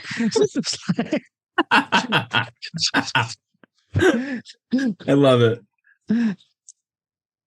Uh, So you gleaned that information, Carrie, from my story. Maybe you thought I said something very specific or peculiar that made you think like, oh wow, there might be something more to this. Eli You know? also. Got the Eli four. he also got a 4. Yep. I Oh, got a 4 as well. maybe you know what I said, Eli? I might have said the night that Alice left us permanently, that the horses told me something was going to happen. The horses were acting strange. Awesome. I love that. Yep. That's Yep, exactly what we're 100%. gonna go with. 100%. And I slipped that in right in the middle of like a long sweet potato history and backstory Yeah. and then like my avid running career and experience and how I'm training for Badwater and all that stuff. That's awesome. I love that. Okay. All right. So yeah, you slipped that right in there. Okay. So the night wears on. Much too long for Grady. But eventually he's like, okay, so it's been a long trip in, a long flight. So I'm just gonna grab one of the from Boston. I'm gonna grab one of the cots, one of the cabins, and why don't you guys all just grab a nice cabin too? For once instead of the regular quarters. You might as well be comfortable, for the weekend. Because there's like your quarters, and then there's where the guests stay. Yep. And the guests stay in much better places than you guys do. I ask Eli which one's got the what kind of beer do you think they would have here? Fucking probably like Michelob Platinum or some bullshit. Only what you Bud Light in. Platinum, bougie, right? Like, We're not giving these girls beer, Pete. These are no. Huh. No, there's beer here. There's fucking beer here. No, there's Oh, I know where it is. Mitch has you know what beer. it is? Mitch has it, and it's like fucking Pabst Blue Ribbon, and it's out in like the boiler room. Yeah, that's how Maine works. PBR. Yeah. That's where I'm going. alligators up there in Maine. All right, so you know what? That's perfect. Fucking Grady retires to his cabin. Pete, you're gonna go grab a PBR. You're gonna grab a PBR. What else? What are you guys doing? That pizza was way too many carbs for Tevin, so he's got to run these off. You're gonna take a night run. He's got. I mean, that was a carbo load. I mean, that's what these are for.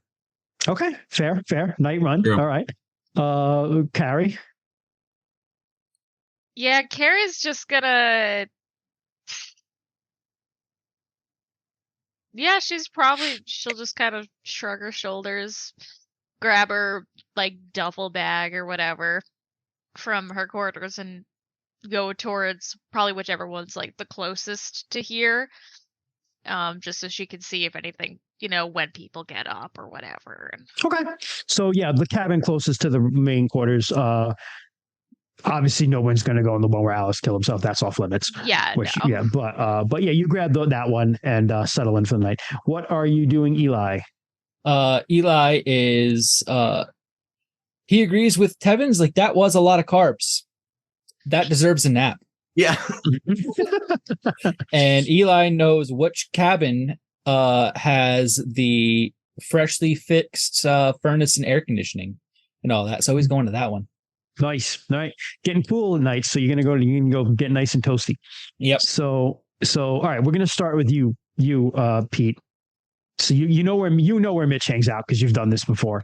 Mitch has like his little like maintenance like headquarters, and he's back there, and he's got the game on, and he's just like, sorry, Christian, real quick, if I may, I wanted to get the beers, but then I actually wanted to go to the stables because Pete got a little emotional after sharing that experience. He actually never shared that with anybody. Fine. So you go to the maintenance area, and Mitch is like, he's got the beers out, and he's like, he's too deep already, and he's watching the game and like this half-eaten pizza, but he's got his own like snack stash too that he's like working on. He's got some Doritos and stuff, and he's got his feet up and he's watching the game, and he's like, "What's up, Pete? Hey, Mitch. Guy's a fucking jerk off, right?" Well, I try not to be too quick to judge. Yeah, he's a jerk off. Yeah, fair enough. Hey, listen, Mitch, I was thinking, I got this half-eaten sweet potato pie, and it's not perfect, but it is pretty good. And I was wondering if perhaps maybe we could barter for maybe a 6-pack of that PBR.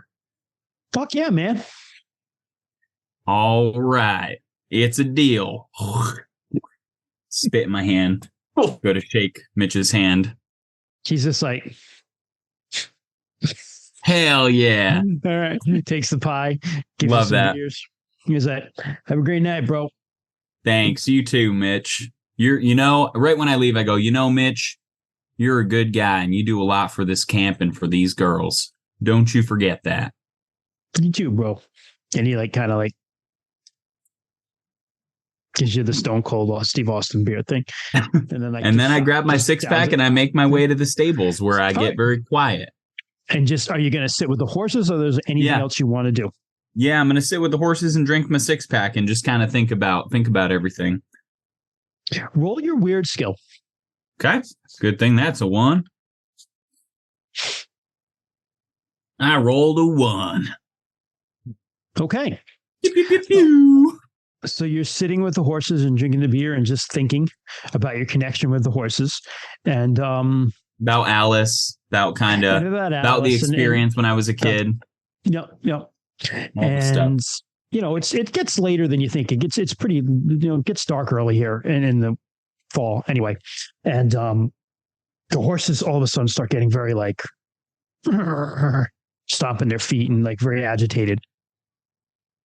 I'm going to say it takes Pete probably a little bit longer to notice that than it normally would because he polished off probably 5 out of 6 of those beers. Yeah, you're feeling pretty good. Yeah. And he kind of gets up and he looks over and he goes over to the horses and he says, hey, it's okay there. It's okay. I'm here.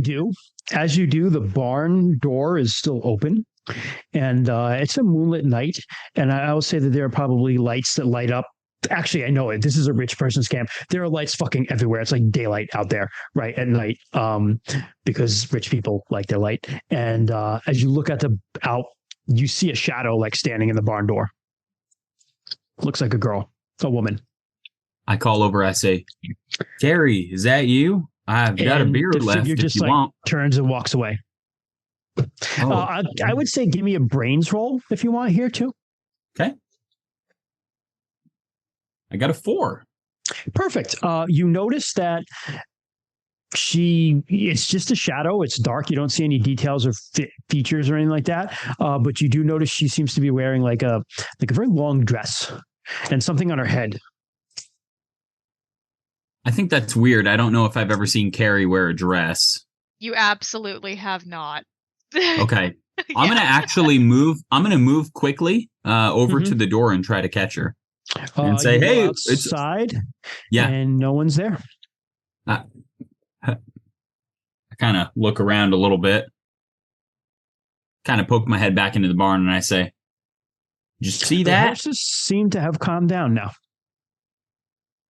Oh, I just leave the beer in the stable and I head to the cabin. Okay, Eli, you get to the nice cabin. What do you do? I'm gonna crank the heat up a little bit. Gonna make it nice and toasty to kind of conk out for the night.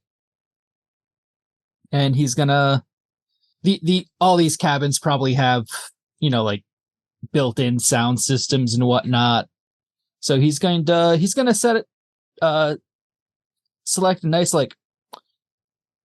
rainstorm thing to just let him drift to sleep.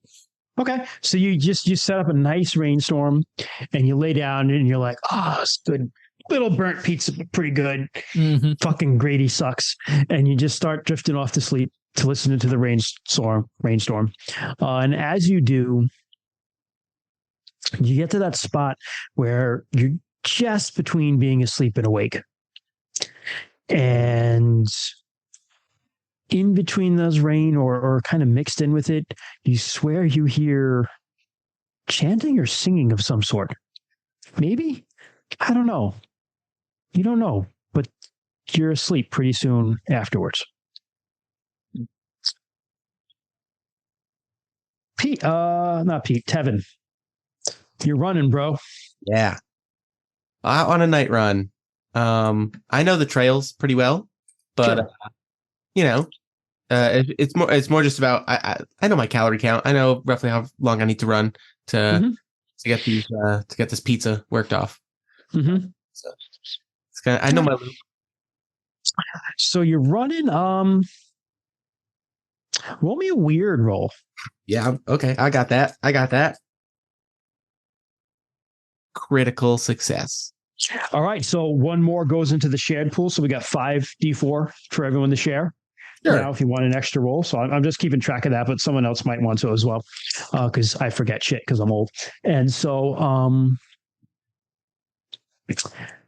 well, I haven't forgotten as much as the state of Wyoming, who has slept entirely on our podcast and Just wait till they find it. That's a lot of backlog. Yeah. It's a lot of backlog. So you are running, and you're starting to get that high, and you're starting to outrun it, right? Yeah. Starting to outrun it, and then you start to get that same feeling again. It's the feeling you got when something unnatural is happening. Mm.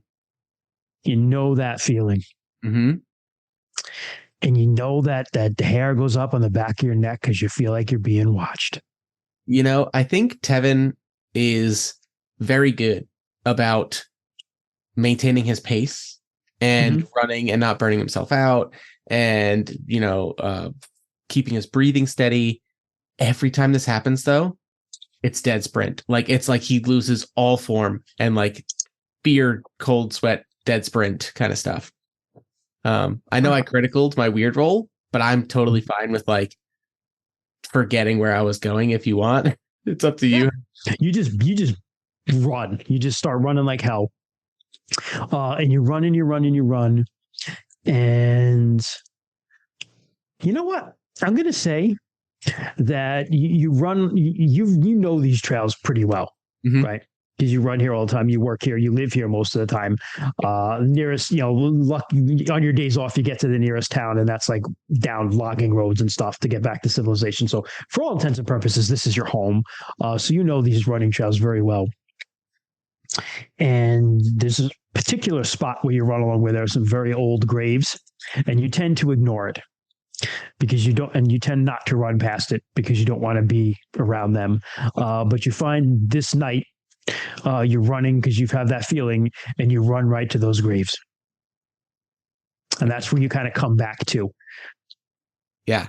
And those very old, mossy headstones out in the middle of the woods, and now in the dark. You just probably have your very expensive, headlamp because you spent too much money on all your bunch of reflectors. But that's all that's the only light you have out here with this creepy graveyard in the middle of the woods.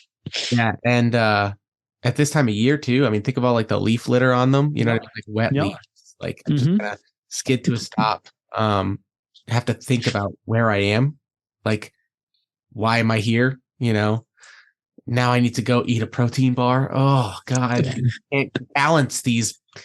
And then, but yeah, no, that's not actually what he's terrified about. He has no idea why he came here. The protein bar is a metaphor. I sent you a secret message on Zoom. I don't know if you checked. I haven't been checking. Let me check it. Hold on. Secrets. I sent you a direct message. I don't know what my weird is. I don't know what the wow, I fucking love that. You know what I mean? Yeah, that's fine. And so I think that maybe he thinks he's here now because he was running away from something, and he stops, and the fear that we see in Tevin, the camera on him, or just the vibe you're getting from him, the fear. He's obviously not a fan of these graves, bad vibes. You know what I mean? It's not a good place. The energy's off here, but he's actually way more scared to turn around than he is to look at these graves because he's been running away from something. Yep. And I think, but there's no other way around here. Another reason he probably avoids this is that's not on a loop, right? He has to now turn around. Yep. And I don't know. Go back the way you came. Yeah, I don't know. I mean, how long does he stand here? Does he go back to a cabin? Can he face it? Oof. Want to make a roll? Yeah. That would be power, wouldn't it? Because that's willpower. I would call that power too. Yeah. All right. Let's try willpower roll. Mm-hmm. Okay, my highest was a 3, so I know I got to turn around, but I'm not confident about it. I don't do it with no consequences. Yeah, so I'm going to say that you do it. You do it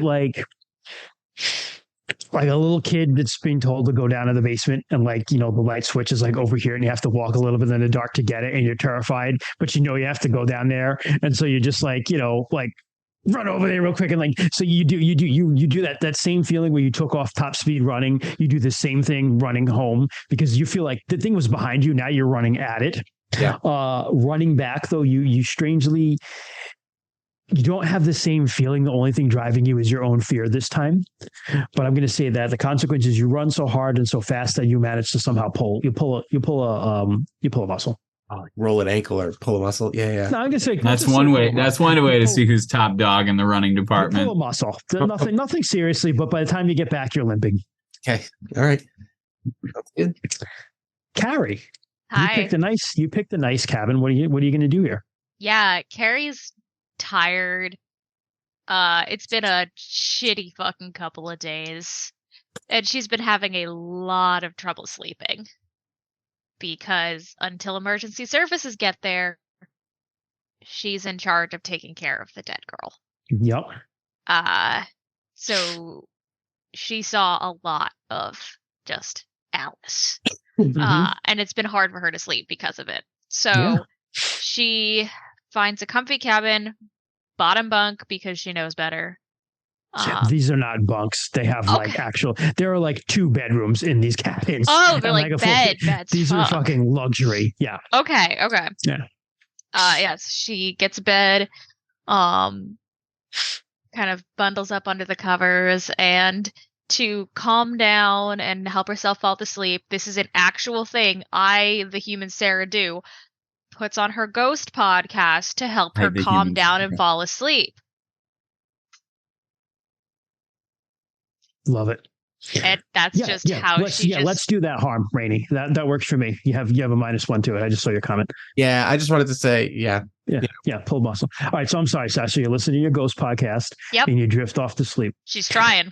You're trying, and you're listening to a podcast about a furniture store that wound up being haunted because the idiots built it where there was a fucking reformatory. And so there were ghosts there. I love you, Christian. And you're like, who is stupid enough to fucking build that? Like, what sort of asshole corporation who wouldn't care about human beings would do something like that? Oh, wait, I work for one of those asshole corporations. Yeah. And as you're starting to drift off, a hand touches you. She fucking straight up turn. And you hear a voice whisper in your ear, help me. And it's Alice's voice. She freezes. And she looks around, turns the lamp on next to the bed. Sure. Looking around for anything, any sign that someone snuck in, is fucking with her. You don't see anything. It feels a little colder in here than it did a little while ago. Yeah, girly pop is putting the signs together. She's like, Alice?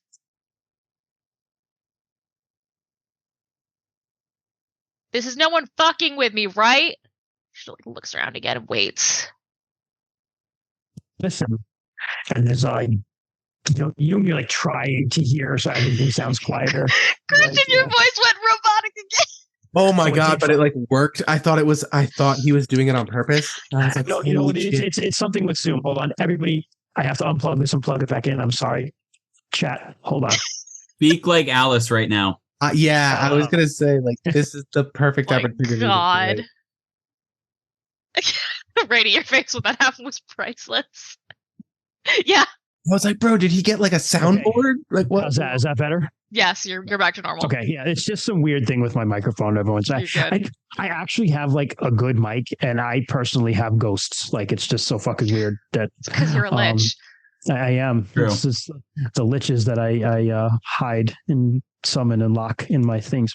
So you listen, and then there's that when you're listening hard, and it's just the quieter it is, the more you're you almost strain your ears to listen, and you're listening, and you swear you hear these are bigger cabins, and I picture them having almost it's not like 2 levels, but there's like a loft where the bedrooms are, right? And of course, it's like the front is like the back, and looking out on the woods is like wall to like ceiling to floor glass, looking at the woods. So you have a beautiful view. So the beds are like facing that, but the stairs kind of go down into like a shared living space in the front, and you hear you hear footsteps on the wooden steps. You swear you hear like thump thump thump thump footsteps.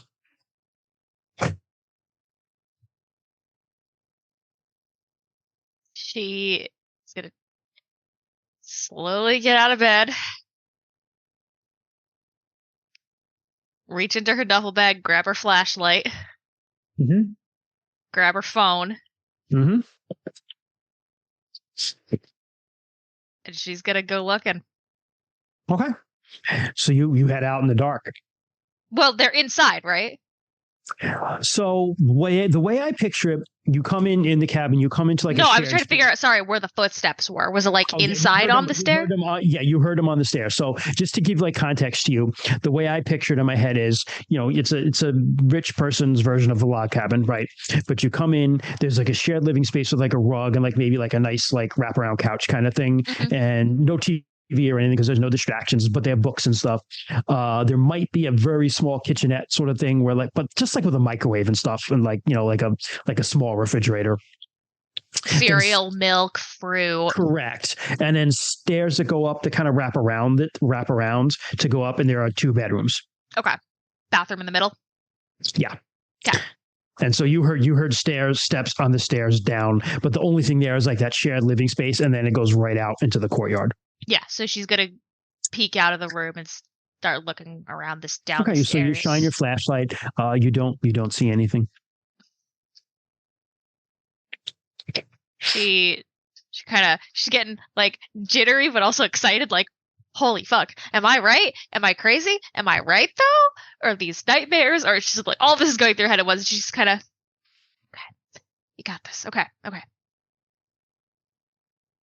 Alice, if it's you, can you talk to me? Can you give me a sign? You can trust me. You listen for a bit. Straight up phasmophobia. And then you hear on the glass front door. Most of the doors are glass too. You hear coming from the outside now. Knocks.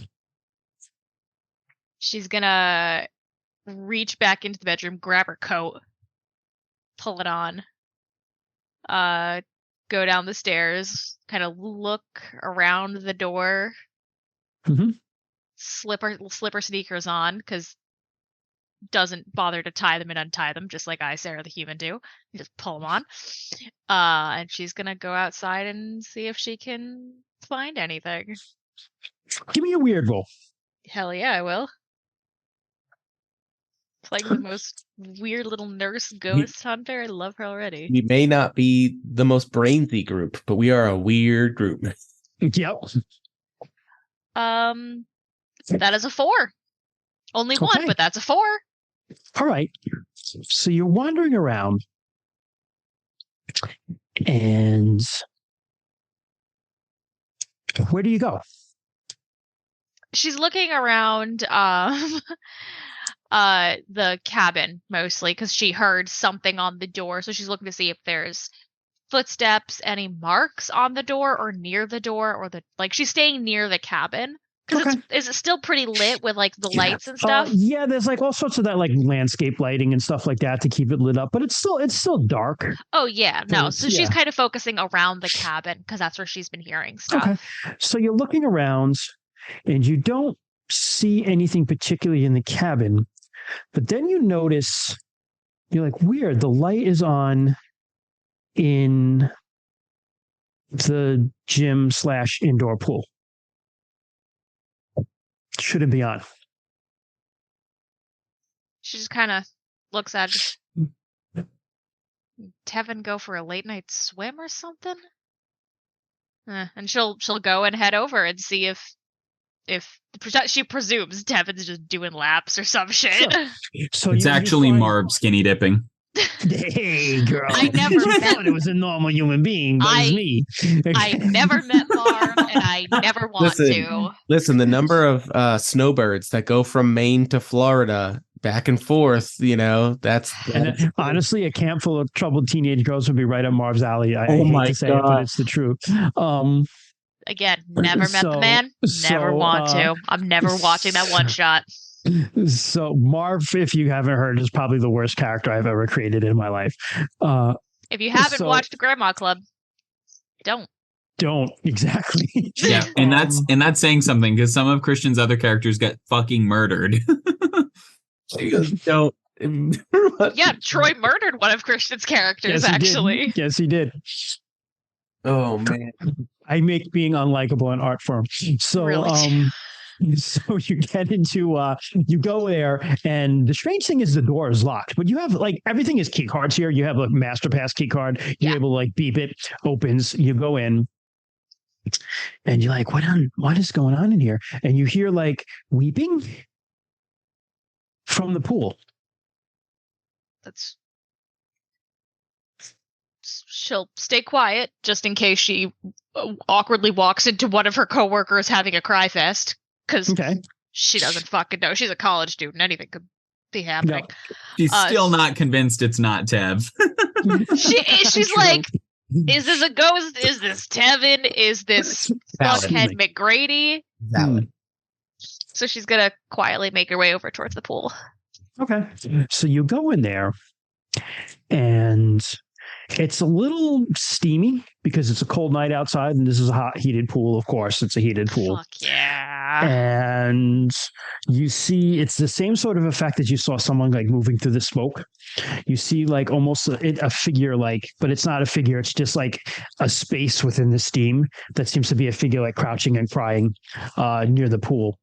And you notice the same thing. It's a female figure, and it seems to be wearing you don't see details, but there's something weird with the head, that something is being worn on her head, and then she's hunched with her back to you. And again, this is a very nebulous kind of thing. It's just something you get the impression of within the steam, but you definitely hear the crying. Sorry, Doc and Chad. I thought for sure Carrie would be final girl, but now thanks, buddy. Really appreciate the vote of confidence. Still the only girl here. I'm just saying. Doesn't mean she won't die. Carrie's into ghosts. She'll kind of start walk over. Just hey, are you okay? It's just me. It's Carrie. As you get closer to the figure, it doesn't seem to react as you say anything to it, but it kind of it stands. And really, again, this is mostly, it because it's really just a space in the fog and the mist. It's not really it's a figure in the mist, right? But you definitely hear the weeping, and it stops weeping, and it stands up, and it says, "It doesn't matter if I sink," and it's gone.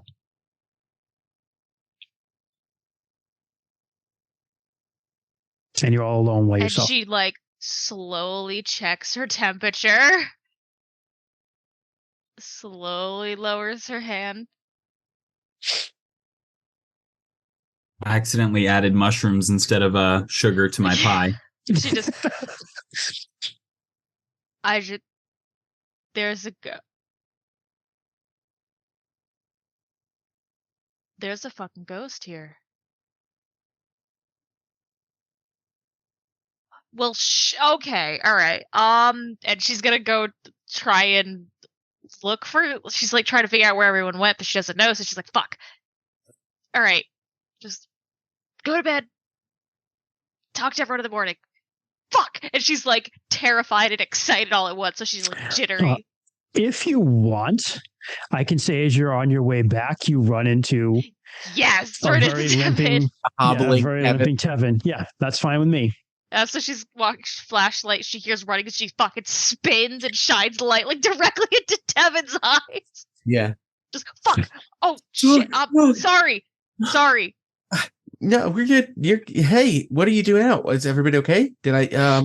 You're good. Are you good? Just pulled something. Electrolytes. I'm dehydrated. Do you want ice?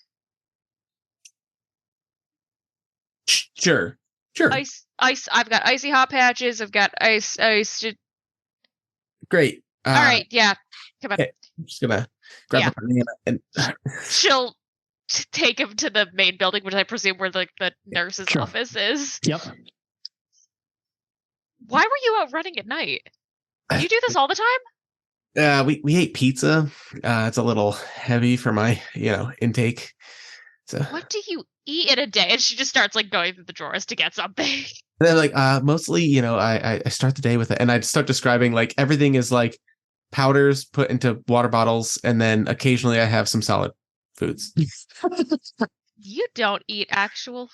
Okay, sorry. All right, here, and she'll like give him like an icy hot patch and like so.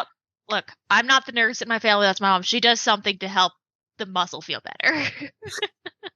Yeah. All right, she does something. Totally Carrie fine. knows. I know. Yeah. I If mean, you were a medic, you'd be like, here's some ketamine. Yeah. Alternating heat, cool, hydrating, eats a banana, yeah. Yeah. Okay. So, did you see anyone go into like the gym or the pool anywhere tonight? No, I didn't go. I didn't go to the gym or the pool. I did one of my usual loops out there. Just normal Okay. running. Nothing. So, okay. Look, I need you to believe me for a minute here. Don't think I'm crazy, okay? No, of course not. There's a ghost here. Kevin tries to like immediately be like silly, you know what I mean? But then he's like, nope, but be kind. You see him like kind of like stutter and like processing error. And then you also see him kind of like, and then he says something along the lines of like, I believe energy is, there's a lot. No. Not your meditation chakra stuff. Like, Try it. I think you might. You know what? You might actually be better attuned to the energies you think that you're perceiving out there. It might just be, something's giving you a kind of a bad.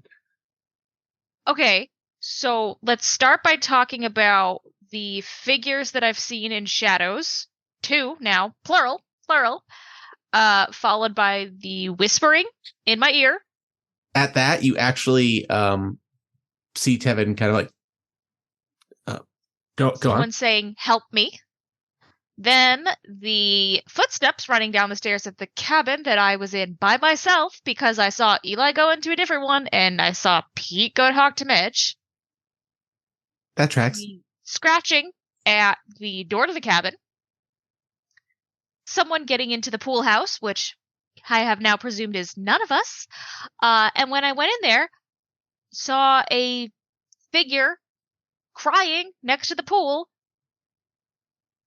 turned around, looked at me, said, it doesn't matter if I drown, and fucking vanished. Okay, first I was going to say maybe it was like a raccoon or something, but that does not sound like a nocturnal mammal to me. No. It was actually 3 raccoons in a trench coat. All I found was this packet of Cialis.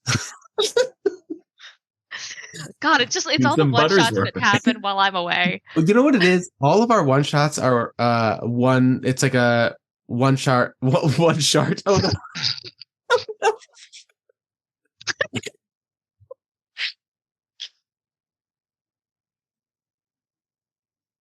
Give me a minute to go get a fucking tissue. I snotted. One shot. I think canonically we should rule that all of our one shots occur in the same world. That's what I was gonna say, and then Yeah. I accidentally sharded. Don't That's clip that. pretty much. Nobody clip Yeah, that. exact. That's the definition. Actually, I don't think anyone sharts on purpose. Verbally, yeah. Oh my god. I am in. My stomach fucking hurts right now. Well, that's what we're gonna call it. The The Shartiverse. one shardiverse. The one Shartiverse. All I'm saying is, as a moderator, I have the power to change the title of the stream. Oh my god. Okay, well, Hey, remember Carrie's we- doing Anyway, let's talk Nocturnal about mammal. Yeah. those things those weren't raccoons in a trench coat. Yep. right. Yep. Okay, so I'm so sorry. wow. been a What a long wild fucking one shot that was, bro. Mhm. There was also mafia references in the very end. Yeah, well, Fucking 'cause- typical for Rainey. Yeah, right. I have to fit it in. Okay, we're good.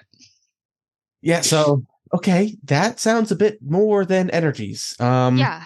do you- I mean, energy, but a different kind. yeah. Do you buddy rule? Buddy Yeah, rule? buddy rule. Okay, maybe Yep. we can find Eli and Pete. Yeah, probably. Mitch is not gonna fucking believe us. I think it would be really great to put Mitch with Grady. Just throwing it out there. I would like Mitch to continue liking me. That's weird, but okay, you do you. So I don't Do think you Mitch want likes to piss anybody. off the janitor? No, I mean, I didn't think Mitch liked anybody. It's the impression I got. I would like him to continue having a neutral feeling towards me as opposed to a negative one. Okay, well, we can't all be winners here, but but Okay.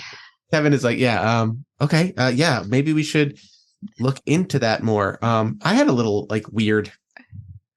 I feel like today, well, since since Alice, been kind of Yeah. felt a little weird. Something's watching me, kind of thing. And I also heard whispers, but they didn't tell me to help. They told me to leave. So, but I also might have just been falling asleep because Eli was snoring really loud. I was trying to meditate. It's He fell asleep during meditation. I mean, it's kind of Uh, reasonable effect. no, that's Speaks to actually- how well you Correct. guided the meditation. I consider that a win, honestly. All right. Yeah, let's My surveys, I check that as positive. at least find Fucking Eli and Devin. Pete and I don't know, just make sure we all stay in the same cabin tonight, or so we just all know we're not crazy, safe. Yeah. Okay, let's go round them up. All right. I know where Eli went. I have a couple of guesses as to where Pete is, but that man will always surprise me. Yeah, we'll Depies me. we'll go look, and yeah, do it. And then I'm like, do we split up to go get the other? No, Eli's really close. He's like Okay. 2 cabins down from me. Let's get Eli first. All right.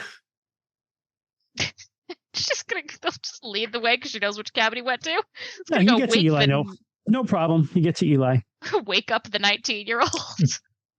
She just kind of just awkwardly on the door. I don't know if you heard the knocking on my mic. Yeah. Sorry. Hey Eli. He's he'll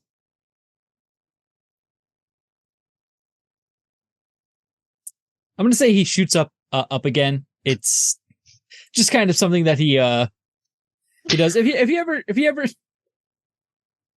She's a sudden waker. he's a sudden waker. Yeah. Yeah. And it with this he like looks towards the door, but he's just like blank right now. He Mhm. hasn't quite woken up yet. So it's just like, Eli, buddy, Yeah. You in there? yeah. Hey. What time is it? He'll check like the probably like big display on the wall. Let's say it's probably like 10 o'clock. It's been like Yeah. 45 minutes. What did Mitch kill Grady? No. What? No. I mean, not yet. But look. Okay. There's some here. Can you just come out here and talk to us? There's some shit going on. Hey, buddy, Kevin's out here too. Just wanna. Yeah. I think we all need to stay buddy systeming for the moment. We've had a weird night. I don't know if you experienced anything. I don't know if it's weird or whatnot, but Has I had he gotten up, or is he still in his room talking to them through a closed door?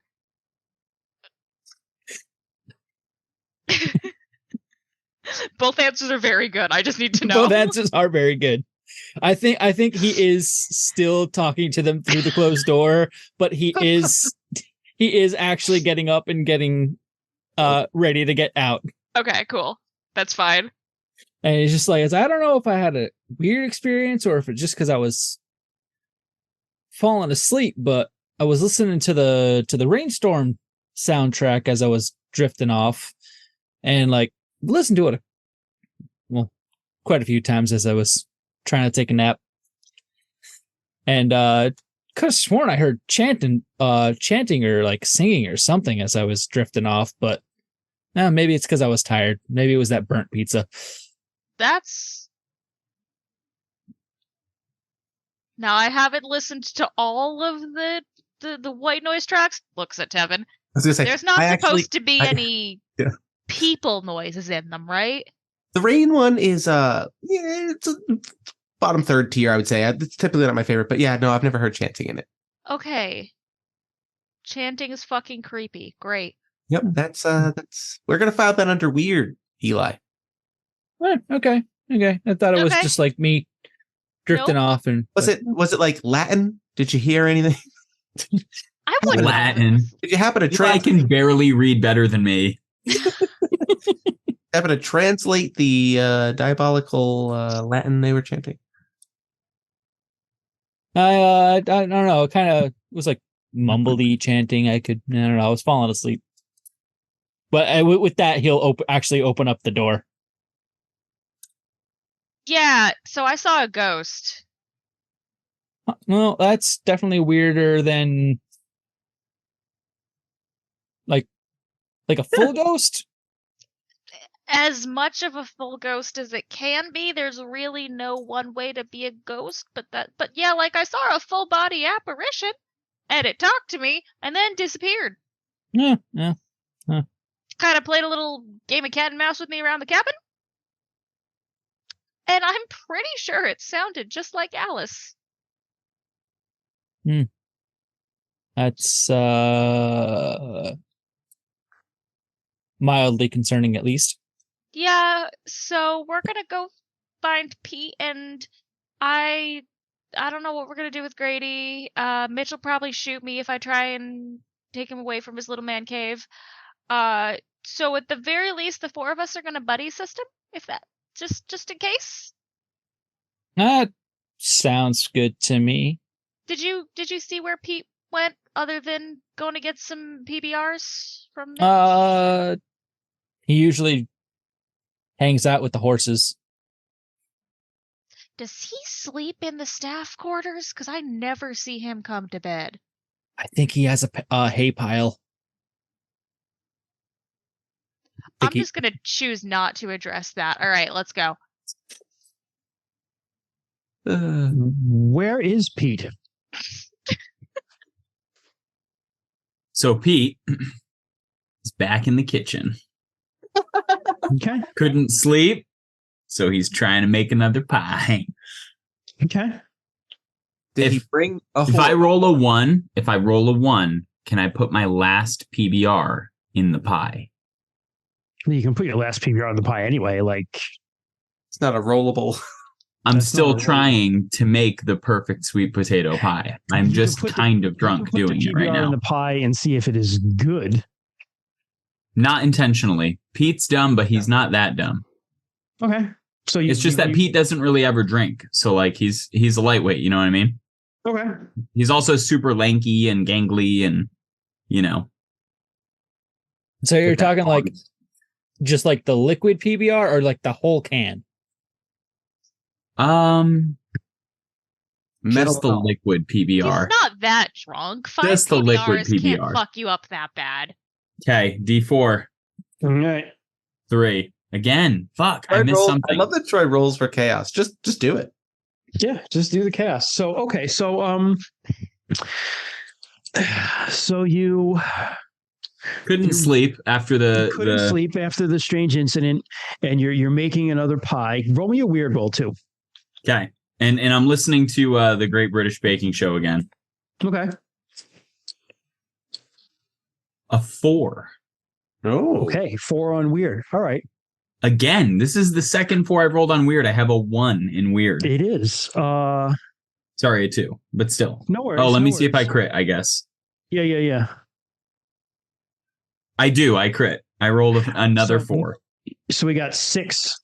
All right, crit. I got to give you some good. We got 6 in the pool, the community pool of additional D4s that we can grab, and so you're 5 beers deep. You're pretty lit, and especially for a lightweight. So you're kind of like stumbling through the kitchen making this pie, and you're like, you should put the fucking beer in the pie, man. And so you're like, you're pouring the beer in the mix with the batter, and you hear singing again. Is it in my Zune, in my earplugs? Because I've got the Great British Bake Off on there. It is coming from somewhere. All you know is you hear it. I guess I've never seen an episode of this. It's not necessarily singing as much as it is chanting. And I'll give you a little bit of what you hear. You can make it out. And it says, "'Tis the last call of mercy, O turn not away, for not swiftly is hastening the dread vengeance day." And you're like, what the fuck was that? And just as you hear that, you guys show up to a very confused looking Pete in the kitchen. Are you? Sorry, can you repeat that one more time, Christian, what I heard, bud? I can. You got interrupted by the crotch goblins. As is always the case. It says, "'Tis the last call of mercy, O turn not away, for now swiftly is hasting the dread vengeance day." You hear that in a man's voice chanting. It's a lot of big words at this time of night for Pete. It's not a coincidence both of his names are a single syllable. Yeah, Pete's gonna turn off his Zune and kind of see if he can determine what direction it came from. As soon as you hear it and you're like, what the fuck is that? Those 3 burst through the door. I'll look at them and I'll say, "Is there?" I'll say, "Oh, hey guys, I didn't catch you. What'd you say?" I had my Zune in. We're having a weird night. I don't know if you're having and then we walk in and just see this kitchen and we're like, it's been a little weird around here. We've all heard things or seen things or, poor Carrie here had a little encounter, with the supernatural. We don't know if, maybe we should all just stick together. See what. Yeah. Do you Y'all saying you want to help me bake a pie? I would like to try and get some sleep, actually. Have you seen or heard anything weird tonight? Besides putting beer in your pie? Pete looks over and sees that he's pouring beer into the pie mix and looks back at you. And he goes, "I thought I saw you outside the stables, but when I went outside to look around, nobody was there. I've also been drinking tonight. I don't normally drink, but Yeah, no, I don't ever go out to the stables unless I'm bringing one of the girls there." Could have been Tev. Tev, was it you? It was not me. I was out for a run after the pizza. And I don't think any other of the girls are still here, right? We got them all home. No, they all left. Yeah, so could have been one of your spooky. Could have been another. What did it look like, Pete? What were the vibes? Can you describe the energy? Well, I thought it was you at first because it looked like it might have been a woman, but I think she was wearing a dress, and I don't know if I've ever seen you in a dress. And also a strange, something on her head. She had a weird hat on too. Wait. You couldn't really tell what it was. It was just there. Yeah, it looked like a big, I don't know, one of them big poofy hats or something. As you say that, the lights all go out. Ah, damn it. I must have blew a breaker. Carrie fucking screams. Calm down now. It's okay. Almost as high pitched. It's all good. Luckily, my pie's on fire, so we'll use the light from that to see. She immediately turns her flashlight on. Eli, where's the breaker room? It's like my headlamp. It's back by Mitch's. Yeah, it's all the breakers are back back over by Mitch. So I like there. I'm gonna look out the window, see if any of the other lights are. Everything's out. Everything's out. Everything's out. Are you shining your light like out the window as well? Or she's like looking around, and so then you're flashing it around, and your light just flashes across Mitch, just like standing there. It flashes over, and it flashes back, and he's just like standing there. Oh, fuck. And then he like turns and walks into the darkness. I was like, there was. Mitch, we need to. I mean. Eli, go get him. Tell him all the lights went out. He's Maybe he doesn't see it. towards the meditation area. I knew he'd come around. I knew he was going to come around. All right, hold on, guys. Pete, come on. We're all sticking together. Oh, yeah. What about my pie? Buddy, leave the pie. You're right. We got a couple hours. I'm going to try a minute and 37. An hour and 37 minutes this time. You sleep off a minute every time you bake a pie. I set a timer in the kitchen for an hour and 37. Hours out, dude. Nothing's working. He's got one of those another hour. Eggshell timers. We'll add another hour. All right. Jesus Christ. So she'll.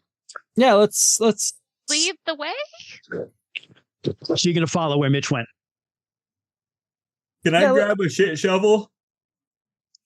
There's no shovels in the kitchen. Or I guess we're going outside, right? Yeah, you can grab a. You have to go back to that would be the other way. Other way. Okay. Yeah. Is there any heavy implement I can grab? I mean, yeah, you can grab a fire extinguisher or a frying pan in the kitchen. Classic. I think frying pan. Or knives. There are plenty of knives around. Okay, you take the frying pan. Definitely frying pan. Well, Troy can't take another expired fire extinguisher, right? That's not a. No. That's not a. That's reserved for a different game. Expired one, but okay. All right, so you grab the frying pan, you follow him, and as you flash the flashlight, and as you see, you kind of like every once in a while you catch him just at the edge of the flashlight, like just walking. He's walking to the meditation area. Now this is inside, right? Where Tevin and Eli were the earlier? Meditation area is outside. It's out in the courtyard. Technically outside. Yeah. Outside. Okay. Yeah, technically outside. Yeah. Eli, does Mitch meditate? I mean, Mitch doesn't do much of anything except for fix stuff and just hide out in the breaker room. But wonder why he's maybe he's like what's over by maybe he left something over by that area. Maybe that's why he's going to get something. He's got to be going to get something. I'm going to take these little wins and see if he's interested in maybe taking this time. Powers out. Could we be at any more of a one with nature in this moment? Right? Maybe we all need to just open ourselves up and make this connection. So, are you following him, or are you having this conversation? Just stand. We're following him. No, I think yeah. All right. So you get to. Does anyone make an attempt to call out to Mitch? Just out of curiosity. Yeah. Every time they would light would pass by him, it'd be like, call out, Mitch, where are you going? So he does not respond. And as you're having this conversation, just as you're saying you're going to take this little wind, Tevin, you get to the meditation area. As you remember, I said, like, this is like when they leveled the park off, they made it. So this is like basically like a top of a plateau-ish. There's like rocks and like it goes down into a gully there. He's standing right on the edge of that. Just kind of staring out. Mitch, it's much more comfortable of a view. You can sit down back over here if you want to come. We could talk about. He turns around and looks at all of you. And he says, not in Mitch's voice, their feet shall slide in due time. And then he just falls back. And you hear track, crunch, as his neck and bones break as he falls down this rock gully.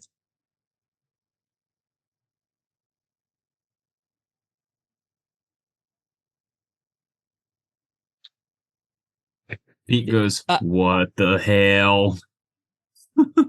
This time, Tevin screams first. Carrie's just frozen. Eli's gonna run over to the edge because, like, Mitch was his like mentor over here. Mm-hmm. And he's just gonna look out over the edge and just see the mangled and broken body of his. He's very dead at the bottom. He bounced down the rocks. I'm picturing, they'll build up like they'll use very big boulders and rocks to like build up a embankment. Like he bounced down that and like landed on one at the bottom. He's Tevin yells to Eli. He's like, "No, Eli, don't!"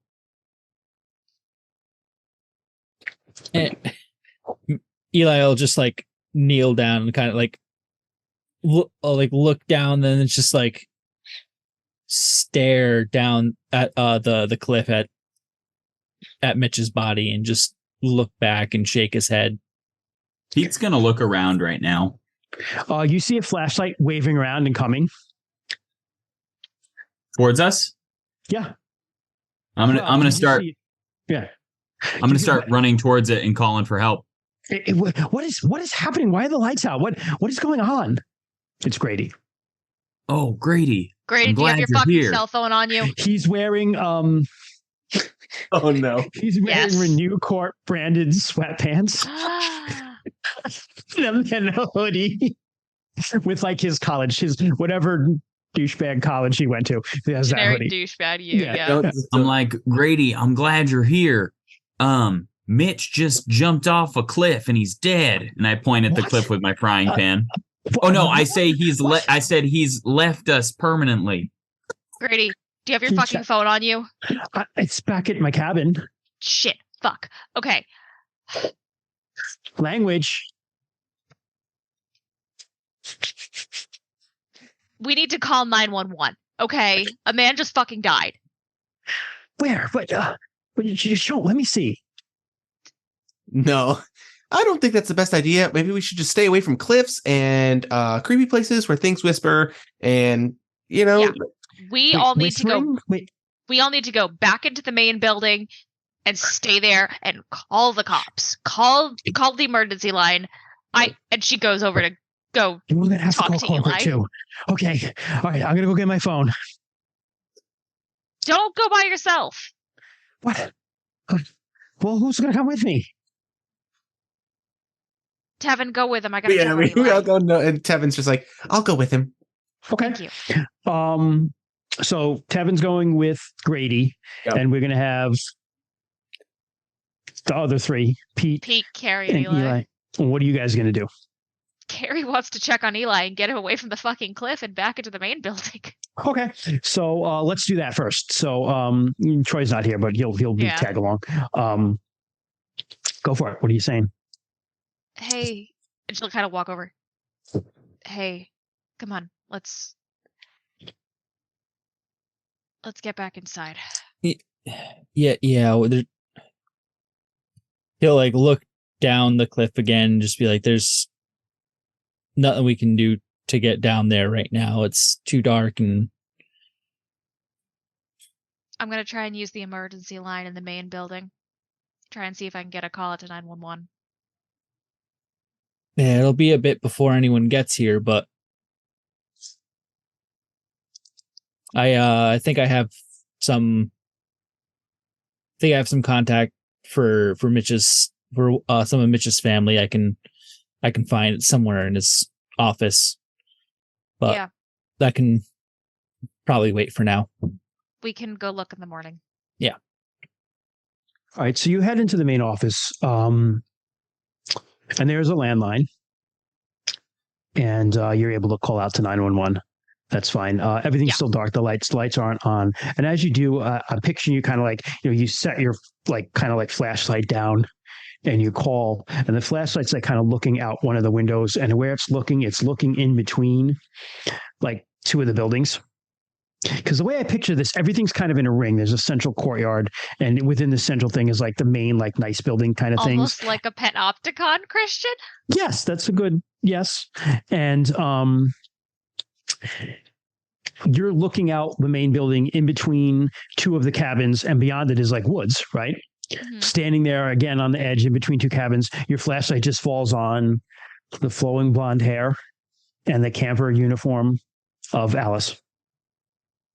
You see her standing there with like her neck askew, her head at an odd angle, just kind of staying there dead still. Eli, please tell me you fucking see that. I'll look out the window and. Oh, you see it. Yeah. No, I see her. Is that one of the ghosts you saw? Not quite, but that's Alice. That's very much seems more than a ghost. She's dead. I know she's dead. I fucking carried her body to the ambulance, dude. It is.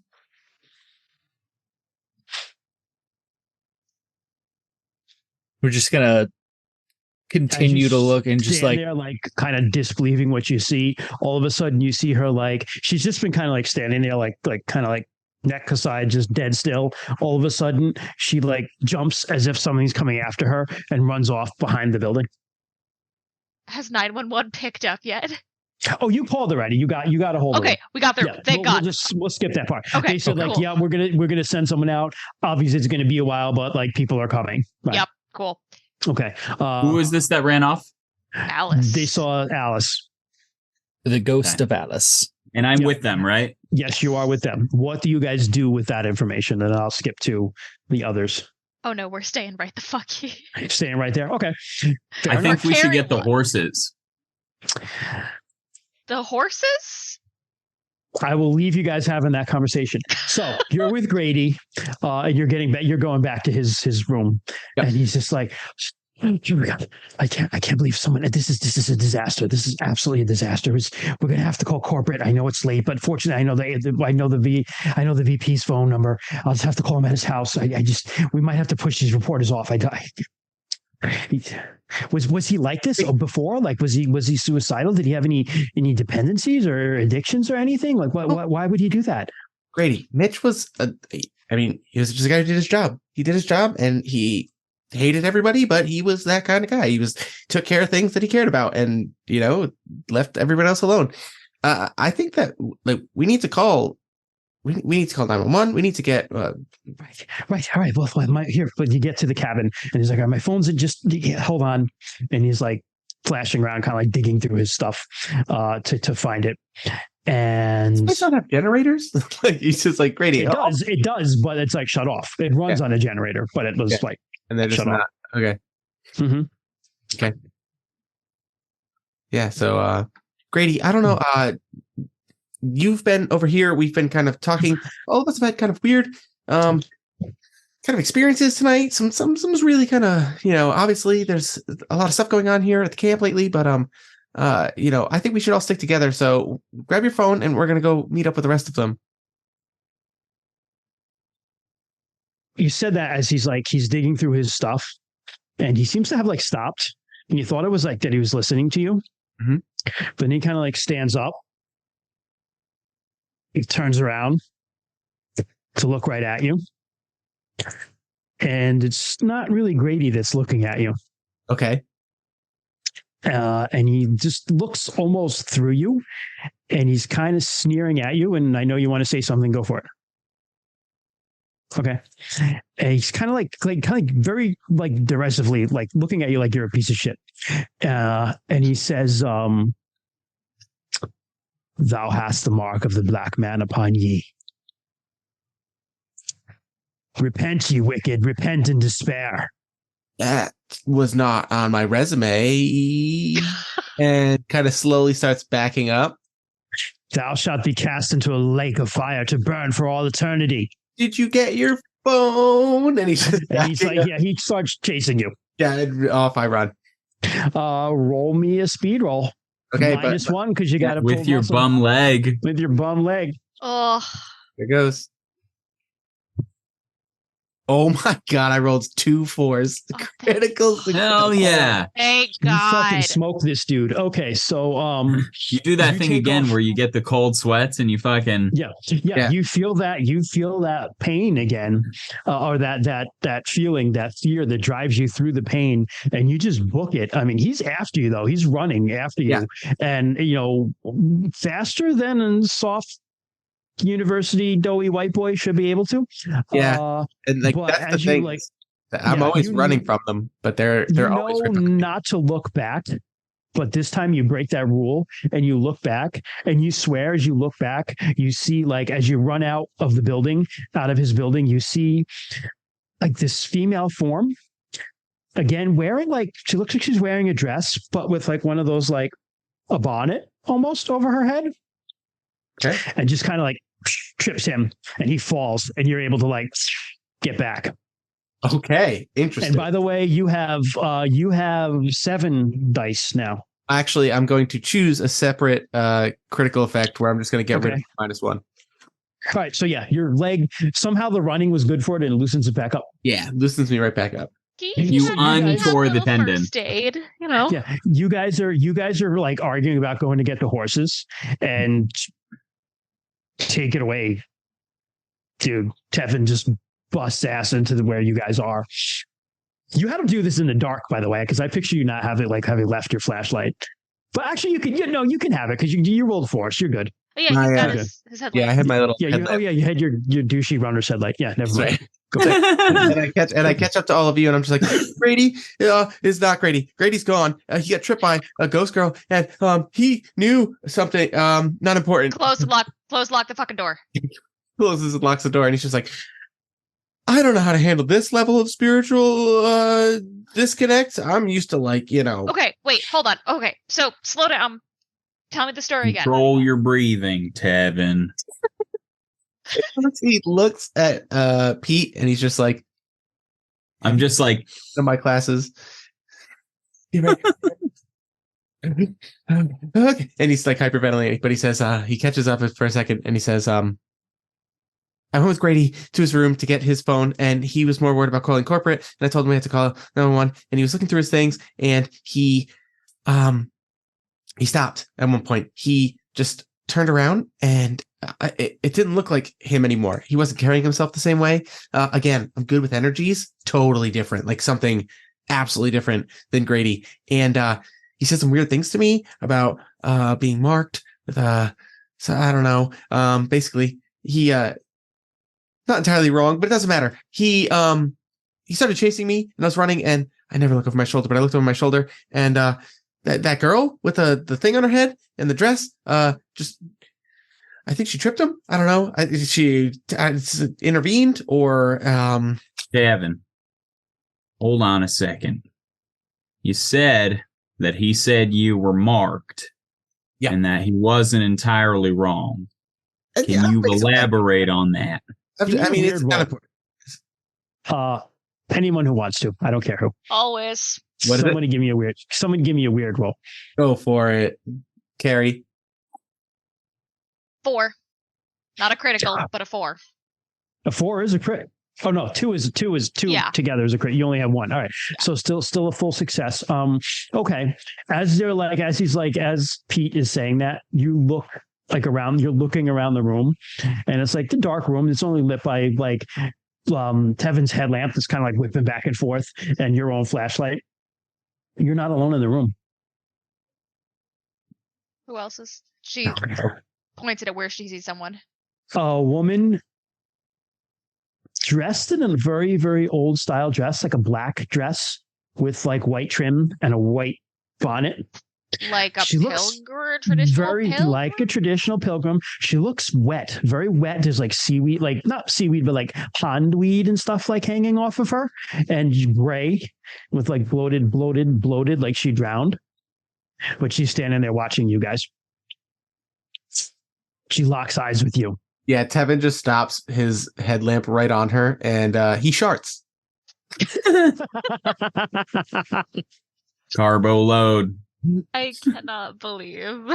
We got there. We got it. You landed it. So she locks eyes with you, Carrie, and thou must before he catches you.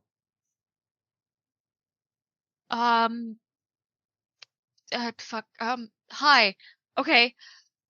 How? None of us have a car. How do we? Thou must run before he catches you. Who? Before Grab who? the horses. The Inquisitor, thou must run. Bam. Slash. on like crash on the glass outside. You just hear bam, and it's Grady just like pounding on the glass door, looking in at you guys. And you see, all of you see him now, and yeah, it is not Grady. And he just bam on the glass. There is nothing that keeps the wicked men at any one moment out of hell but the mere pleasure of God. Wham! Slams on the door. Again, there is no want of power in God to cast wicked men to hell at any moment. Wham! And he continues on that vein. What do you do? I'm gonna say we should go get the horses. I can't fucking believe I'm agreeing with you, Pete. Let's get out the back way.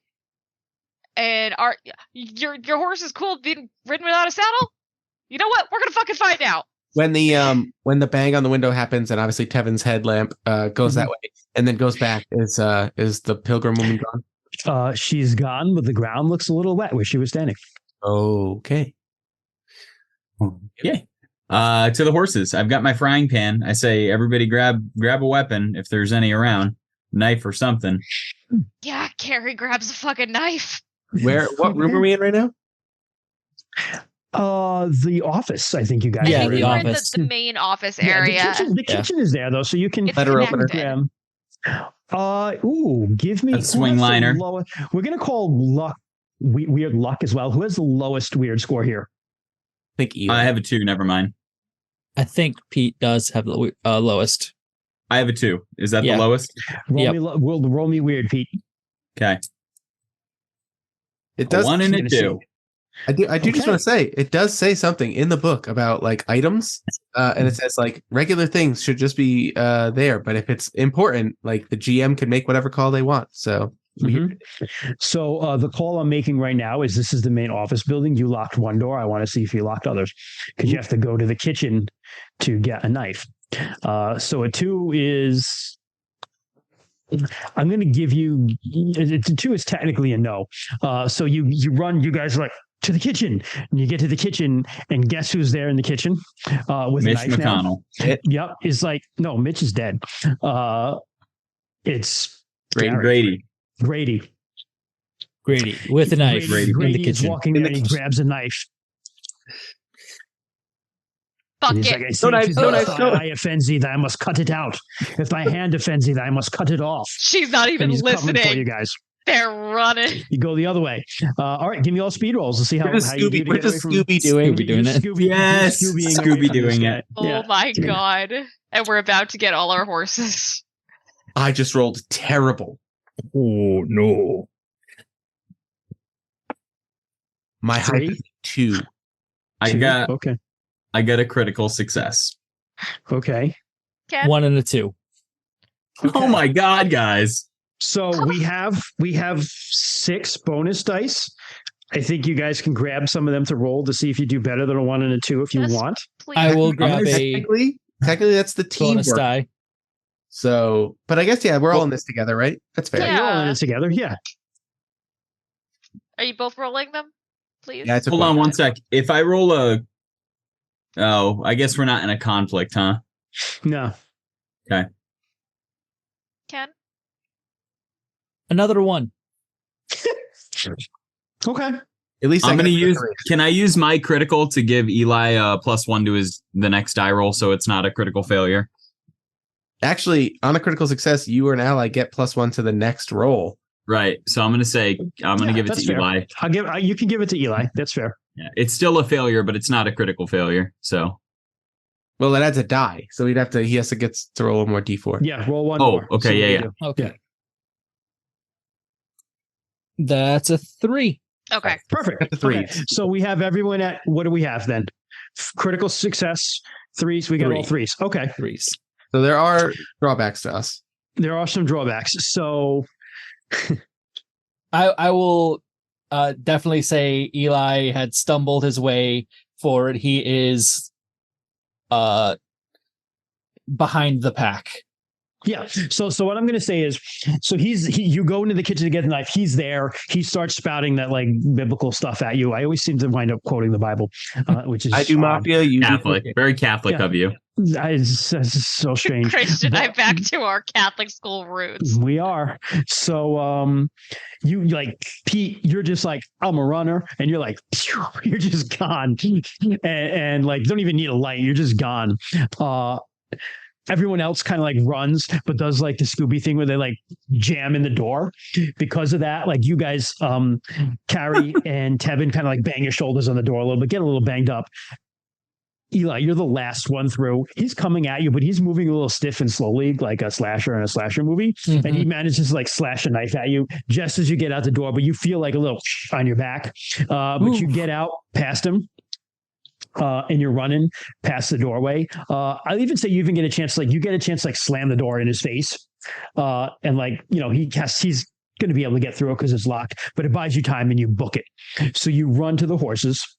He gets out. He's walking across the thing towards you because he's a slasher movie guy, and all the time spouting more and more of this whatever sermon he's yelling. So it's easy to keep track of where he is. But as you run, your lights flashing around again, and you see Alice. Where? Off to the side.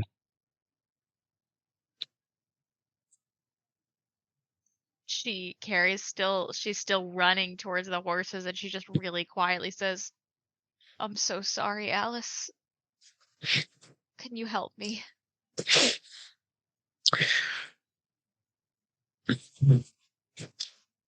Roll me a weird.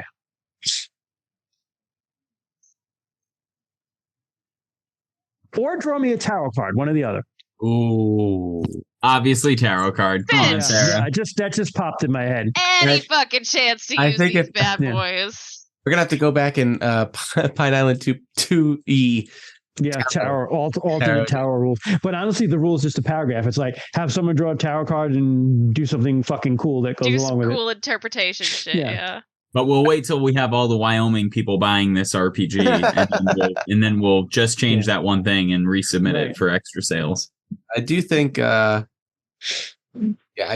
we all run by, it definitely makes sense that like Jesus Christ. All right, hold on. It's the Eight of Pentacles. Shirley has some art.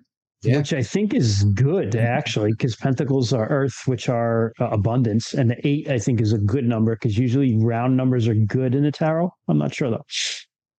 8 of Pentacles. The first fucking sentence. Mind has a positive effect on body.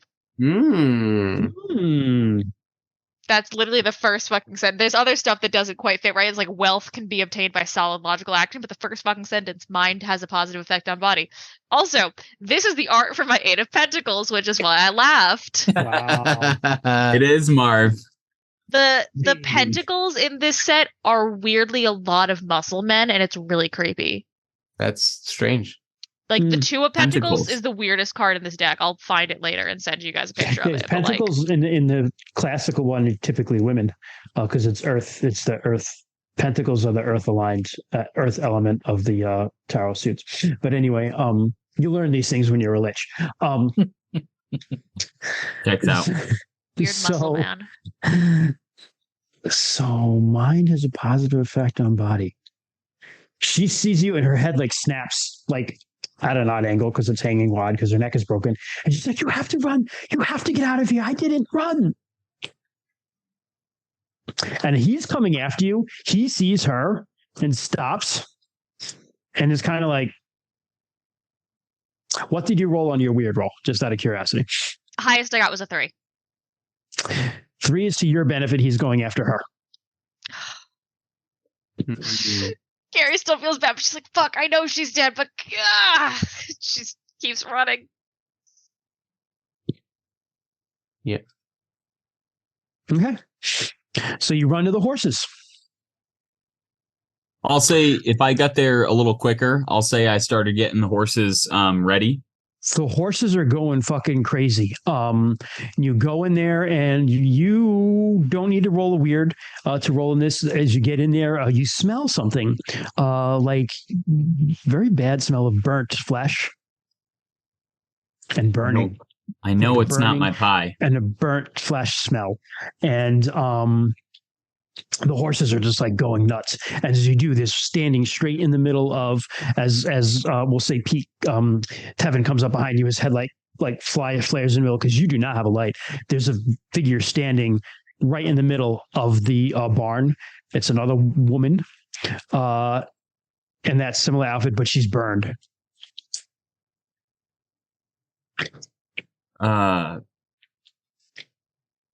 We need to get the horses. No time to think, just time to act. She looks right at both of you. You have to run. You must run. The rest of you guys get in. I run right past her and get the horses. She's fucking standing there. She's not going anywhere. Yeah. All right. You start grabbing the horses. Everyone else who wants to start help with the horses, I would say probably either a speed or a power roll. Power. Mm. My speed's only 1. Carry slow. Mm. Are we each rolling for each of our horses? Yeah, why the fuck not? Okay. Yeah. 3. 3? Okay. Okay. You have dice to re-roll if you want. I got Or 1 add to the. You're good. All right. I'll add 1 more. Yeah. Eli got a 3. So Okay. we're down to 4 then. We're down 4. to All 3. right, so you're down to 3. All right. So I've Keep got a track. 4 and a 4 for Tevin and Pete, and I've got a 3 and a 3 for Carrie and Eli, right? Yep. So Tevin, the power of fear, like Pete, this is just like you're used to this shit. You just jump on a horse and you're like, yeehaw, and the horse rears up and you're like, it's just like Wyoming and you're ready to go. Fucking Wyoming. This turns into a commercial for like a fucking It's sweet like potato brand in the rear back. up, and it's like, yeah, it's like Coast brand sweet potatoes, Coast Farm sweet potatoes. So you rear up, and then the horse is ready to gallop out of there. Tevin, you jump on, and like the power of We gotta fear hydrate compels from you. Doc. Yeah, Oh, fuck. the power of fear. Thank you, Doc. Power of fear compels you, and you're just on the horse, and you're just like gonna lash out of there like fucking Ichabod Crane. Eli and Carrie, you have some problems, kind of like getting your horses to heed. And as you do, though, the strange thing is that both of you, like, you see, like the burned woman actually comes over and helps you, Carrie. She like puts a hand on the horse and like tries to calm it, but it's not helping. The horse is like more freaked out by her, but she's trying to help you. But you manage to like wrestle it. Tevin and Pete like book. You guys don't wait. I'm assuming you just kind of book it out right on the horseback. I would wait for them. You're muted. Sorry. I'm gonna get out of the barn, but I'm gonna kind of wait for them around there and try to look and see what I can see based on whatever light is available. Okay, so they struggle a little bit, but they manage to get up on their horses. As they come out, you see him come out with the ghost of Alice. He's got her by the hair. Who comes out with the ghost of Alice? Grady. Out of the barn? He chased her. I'm sorry. Yeah. If to give a better to regroup and kind of give a thing, you ran into the barn. He was coming after you guys. He veered off because he was chasing her. He chased her in between a couple buildings into the dark shadows where you couldn't see her. He's now out holding her by the hair. I say, let her go, Grady. And my hand tightens around the frying pan. Carrie would like to try and run this man over with her horse. Only the lake of fire awaits those who stray from the light of Christ. And he like forces the ghost down to his knees. Yeah. Carrie would like to try and run this man over with her Sure. horse. Speed, I guess. Fuck. All right. I only have 1 die for this. I think You can roll. Hey, Sarah, you can roll a die, or you can draw a tarot card. make it get a sword. Get a sword. Or like This is a Grim Reaper. Sarah just gets kicked in the head by the horse, hold that. which spurs me into action. Other people can react to. I'm just gonna let. I was gonna say that I'm tempted to try. Ooh. Yeah, I want to help. I just don't know. All right. I can't. Another show muscly naked man. Well, fully naked, also with a naked. It's the lovers, and I cannot show this on stream. What? There is. I will send a picture to Chad. There is full Graphic. frontal. Oh boy. Okay. Arf. So this is interesting. The way it's interpreted here is beginning to see a greater view of all, both creation and personal spirit. You see it in the spirit. Spirits. The way that it's depicted on the card is a naked dude holding hands with a naked lady, and behind them is like this golden yellow Yeah, it's usually the sun. spirit. It's like a sun Mhm. spirit with like Mhm. long hair, wearing this like robe thing, looking Mhm. down on them. The with, like, lights their come back hands on. out. The lights come back on. No, you realize as you're charging the horse at him, you're looking at Grady, and like Alice is a spirit. Like, you know, her body is like Yeah. somewhere, right? But you're looking at Grady, and you can see like this hat that's not on his head. Like, he's almost like someone else is superimposed over him, right? And you see like this hat that's like a pilgrim type hat and a long flowing cloak on his shoulders and such like. So you have that information as you're riding at him. Now you can decide what else if you want to do. And I'm going to give you a chance, and I'll go through everyone else too.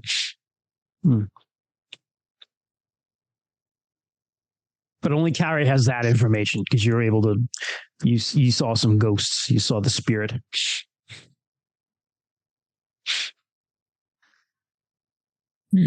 She is going to, at the last second, veer off and just yell, "He's fucking possessed!"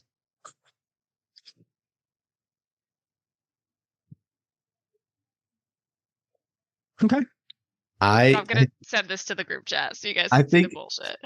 I think Tevin is like, Tevin's like, I think we can all agree that there's some really, really bad energies here. And Grady, I know deep in there, can you just take a deep breath?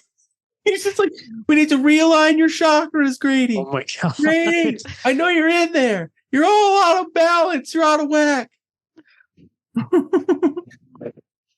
I think Force it out. Reassert yourself. just starts quoting the inspirational like posters around offices and Hang shit. in there! I'm just like, manifest it. I'm the secreting him. Manifest. So give me a weird roll. Okay. I got a 1, a 2, and a 4. Let's go. thank Let's God. go. I'm getting through to this man. Okay. So I say, remember the he's like- powerhouse no. corporate man you are. No, you remember he had a knife, right? So he's like he has the spirit somehow of Alice in his hands, and he's Can like, I say, what would corporate think of this, Grady? that you're not getting through until you say that, and he's like, he kind of looks at you for a minute, and you get through to him, and he's like, what, help me, and then he's gone again. You got through for a brief minute, then he's gone again. As you ride by, Doc Void wants you to get shanked, so I'm going to say he does take a slash at you, but you stay. You stay a little too far away from him for that to happen. Troy, Pete, I'll give Pete a turn. What do you want to have happen? Yeah, What do you want to try to do? Pete's gonna try to capitalize on this moment and just hit him from horseback with this frying pan. Whale him with a frying pan. All right. Yeah. Okay. On this moment of clarity. Okay. So power, speed. Yeah, power. Power. Well, okay. are you doing a ride by on the horse, like cavalry charge and whaling him? I mean, they're both the same for sweet potatoes. This power of sweet potatoes compels you. All right, I got a single 4. Okay, that'll do it. Eli, what did you want to do? I think that it's taken Eli way too long to get onto this horse. Like, he may be up, but he's like kind of like Superman straddling this horse. He's not fully up there yet. Fair. Okay. So you're just controlling your horse, basically. Yep. Okay. Fair. All right. So you're watching this unfold. Pete is like, applies his Wyoming horsemanship and is like, "Wee-haw!" and rides by and just like pancakes this man's face with a frying pan, and you all hear just like this like sickening metal sound of a heavy metal frying pan repelling off his skull, and like the spirit of Alice, like he lets go and he kind of like falls back, like Grady is just like falls back flat on his back. The knife skitters out of his hand. He's just laying flat on his back. The spirit of Alice is let go. And all of a sudden she's like, thank you, and runs off. And as she runs, she kind of like disappears. She runs towards this group of women. You see 4 women. They're all dressed in that colonial outfit. One is dripping wet. One is burned. Another one has like a broken neck. And the third one looks like strangely smushed, is I guess the way I can put it. She looks really flat. But Alice runs to them and they all kind of welcome her and seem to go somewhere, disappear together. You ride by on the horse because you have to keep moving. So it's like a cavalry charge and you wail them. Yeah, and precisely. So he falls down, his head, you hear his neck break as his head like cracks back and he flops on the ground. And then you watch, all of you kind of like watch, like just holding your breath because Grady is dead and oh my God, what's corporate going to think? And you see the body kind of like raised back up. Yes, Rainey. Oh no, I was going to say, is he dead or did Pete just reset him the way Pete got reset with the horse hoof? Right. And he just sits up. Now he's really good at running. He stands up slowly. One of us. His head neck kind of lolling on his head. But he looks at you all again. And I have to get another quote from this thing I'm like, reading. oh, come on. And he says, they deserve to be cast into hell so that divine justice never stands in the way. It makes no objection against God's using his power at any moment to destroy them. Time to go, guys. Yep. Fucking spur my horse into action and start riding away from this godforsaken place.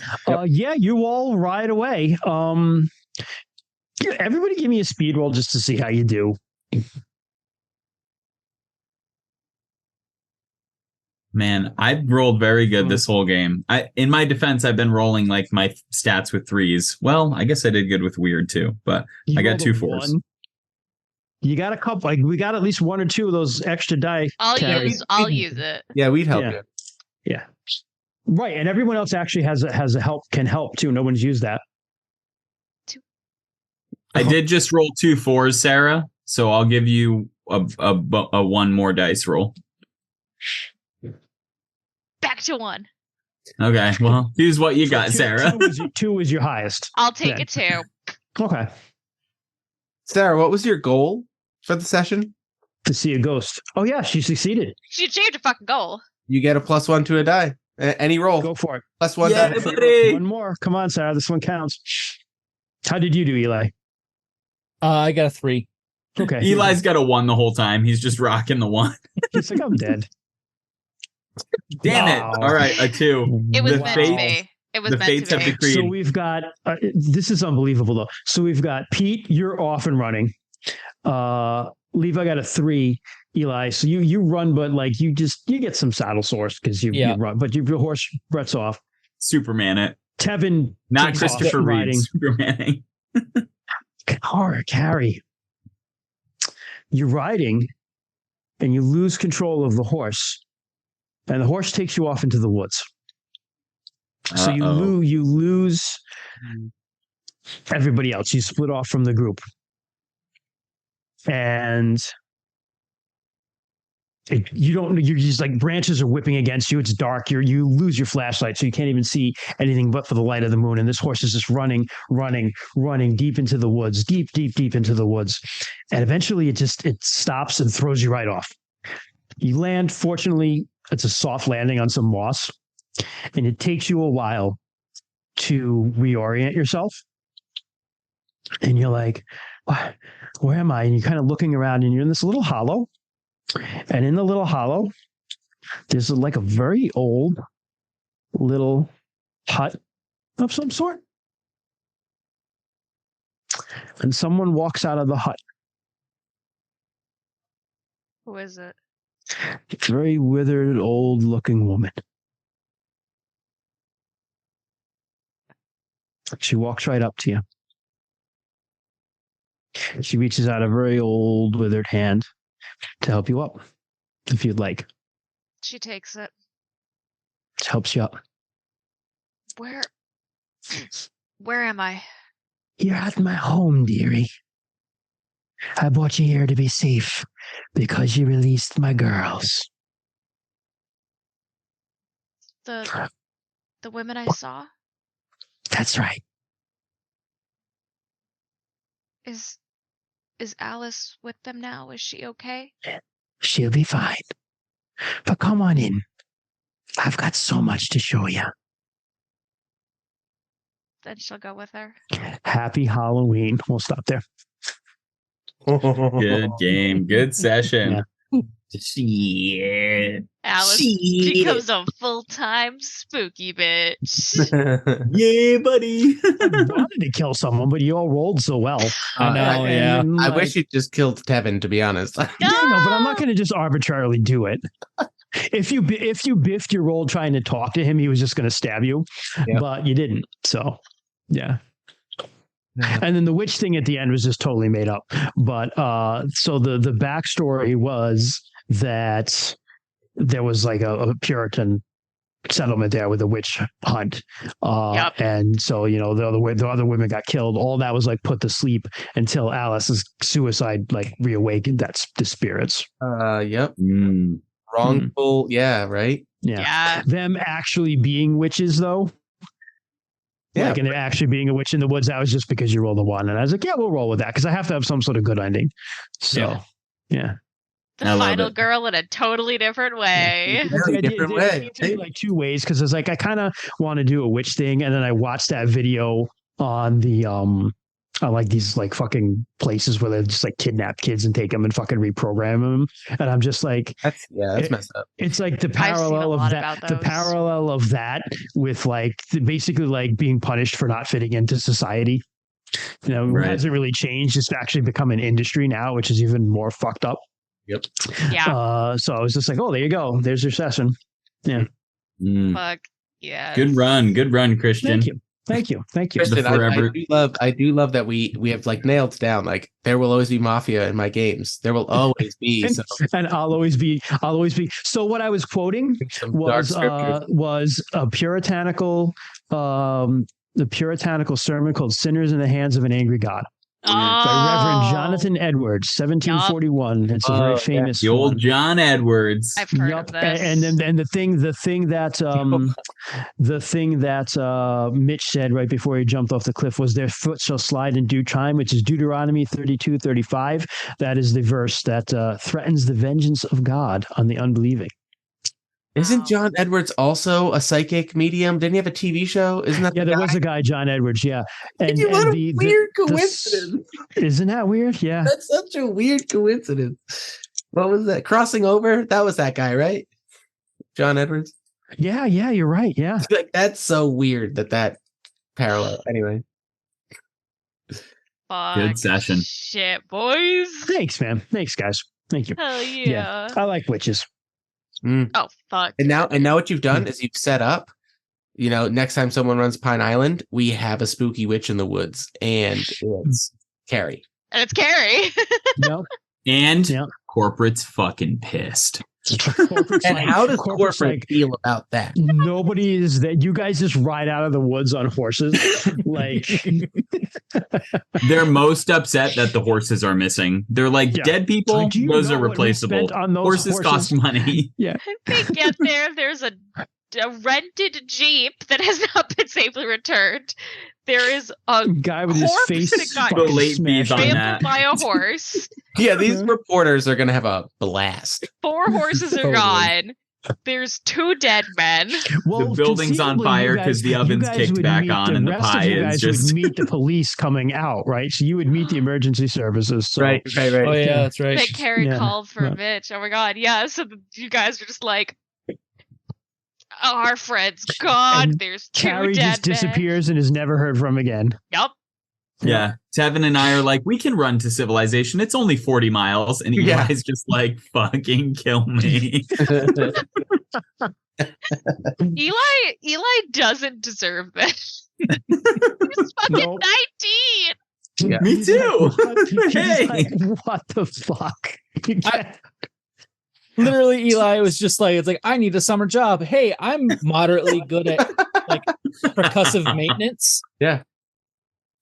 Because that was his way of fixing things, by the way, was just like tap, tap, and it usually works. Turn it off, turn it on again. Turn it off, turn it back on. Unplug it. Unplug, replug. You're like the guy. You're like the guy from Clerks. You're just like, I wasn't even supposed to be here today. Yeah, pretty much. That's awesome. Or though, to be perfectly honest, Eli is very much like I wanted to be here today because money. Right. Pay me. Not worth it. Not worth it. You're right, Rainey. We have our types. Your type is the mob, and my type is quoting the Bible, apparently. It works. Let it be known I did not select to have a gun for this game. Yeah, I'm impressed. Actually. And you know, I would have given you one because I would have been like, Maine. Yeah. That's the one you could have got away with. A guy from Wyoming living in Maine would definitely have a gun. Yep. Yeah. Cowboy gun. Yep. Get that holster chafe after the 30-mile mark. A little bit. So there you have it. Pine Island is free still. It'll be free till at least Halloween, but more than likely beyond that, because I won't remember to go in and make it $3 again. So in the meantime, check it out, download it, play it, let us know what you think. Yeah. Also, this morning, another podcast dropped. I played Cassie Mothwin's Carved by the Garden, which is a folk horror solo RPG game. So also involved being lost in the woods. Rainey got to edit it. It was very funny because I thought it was going to be multiple episodes, and then I was like, and I came to the end. Yeah, it was actually very funny to edit, where you were like, and that's where we're going to end session 1, and you were like, let me just do this other thing. Then you're like, you did the wrap up, and then you were like, all right, let's start session 2. He's like, let's just see where it goes and see if we can get some stuff done. And then like the first thing he flipped was like, and this is going to be done. Like, so I was like, how do I edit this? Yeah. I knew it. I knew when I was done, it just had to be like one episode because I was like, unless you want like a 5-minute second episode, it's over. Our podcast, but it was good. It was really fun. Yeah, it sounded like honestly, I really liked how the game sounded like it was going. You just made it to draw pretty poorly and roll pretty poorly. At the end, because he kept drawing like one card. Yeah. And when you only have one card, it's like, okay, well then fuck, I'm fucked. And then when you had a roll, and it's like you roll to get to a certain total, because I wasn't using the Jenga, the wooden block tower. But you instead of drawing blocks, you roll to get to a total, and I rolled really fast to get to that total. But it was a really fun game though. We are our off weeks from stream have just been the Cassie Mothwin months. It's been well deserved though, because she's making some awesome games. So she's putting out. I just told my personal group over the weekend. I saw that she had won a creators award for it was by the game Hers. So it was it is a female creator RPG award. Fuck yeah. Nice. That's awesome. She deserves it because those are like I'm like Carved by the Garden, by the way. Like I only have the PDF. I'm getting the physical copy when it fulfills, but it is gorgeous too. Like absolutely gorgeous book. I think I'm getting it too, and it things should have shipped by now. Yeah, she posted. You should do a solo run of it too, just to see how different your game is. Because I'm definitely playing it again. Like it was so much fun. I love that stuff anyway. Yeah. But yeah, download Pine Island, our own game. Unless you're in Wyoming, where it costs you, it's not free for you. It costs you $50 because fuck you. Leave Wyoming alone, Jesus H. And And now I'm gonna talk. Yeah, go for it. What else we got, Sarah? We don't have anything else. I was just gonna do our fun little outro. Go for it. So thank you all for joining us for a spooky Halloween episode of Pine Island, where Christian tried to kill all of us, and instead I befriended an enemy. Isn't it funny how I just keep befriending the things Christian tries to kill me with? Isn't it great? One of these days I'll get you. If if you enjoyed this and you want to catch us when we're live, you can give us a follow here on Twitch. We're live every other Friday at 7 p.m. ish EST.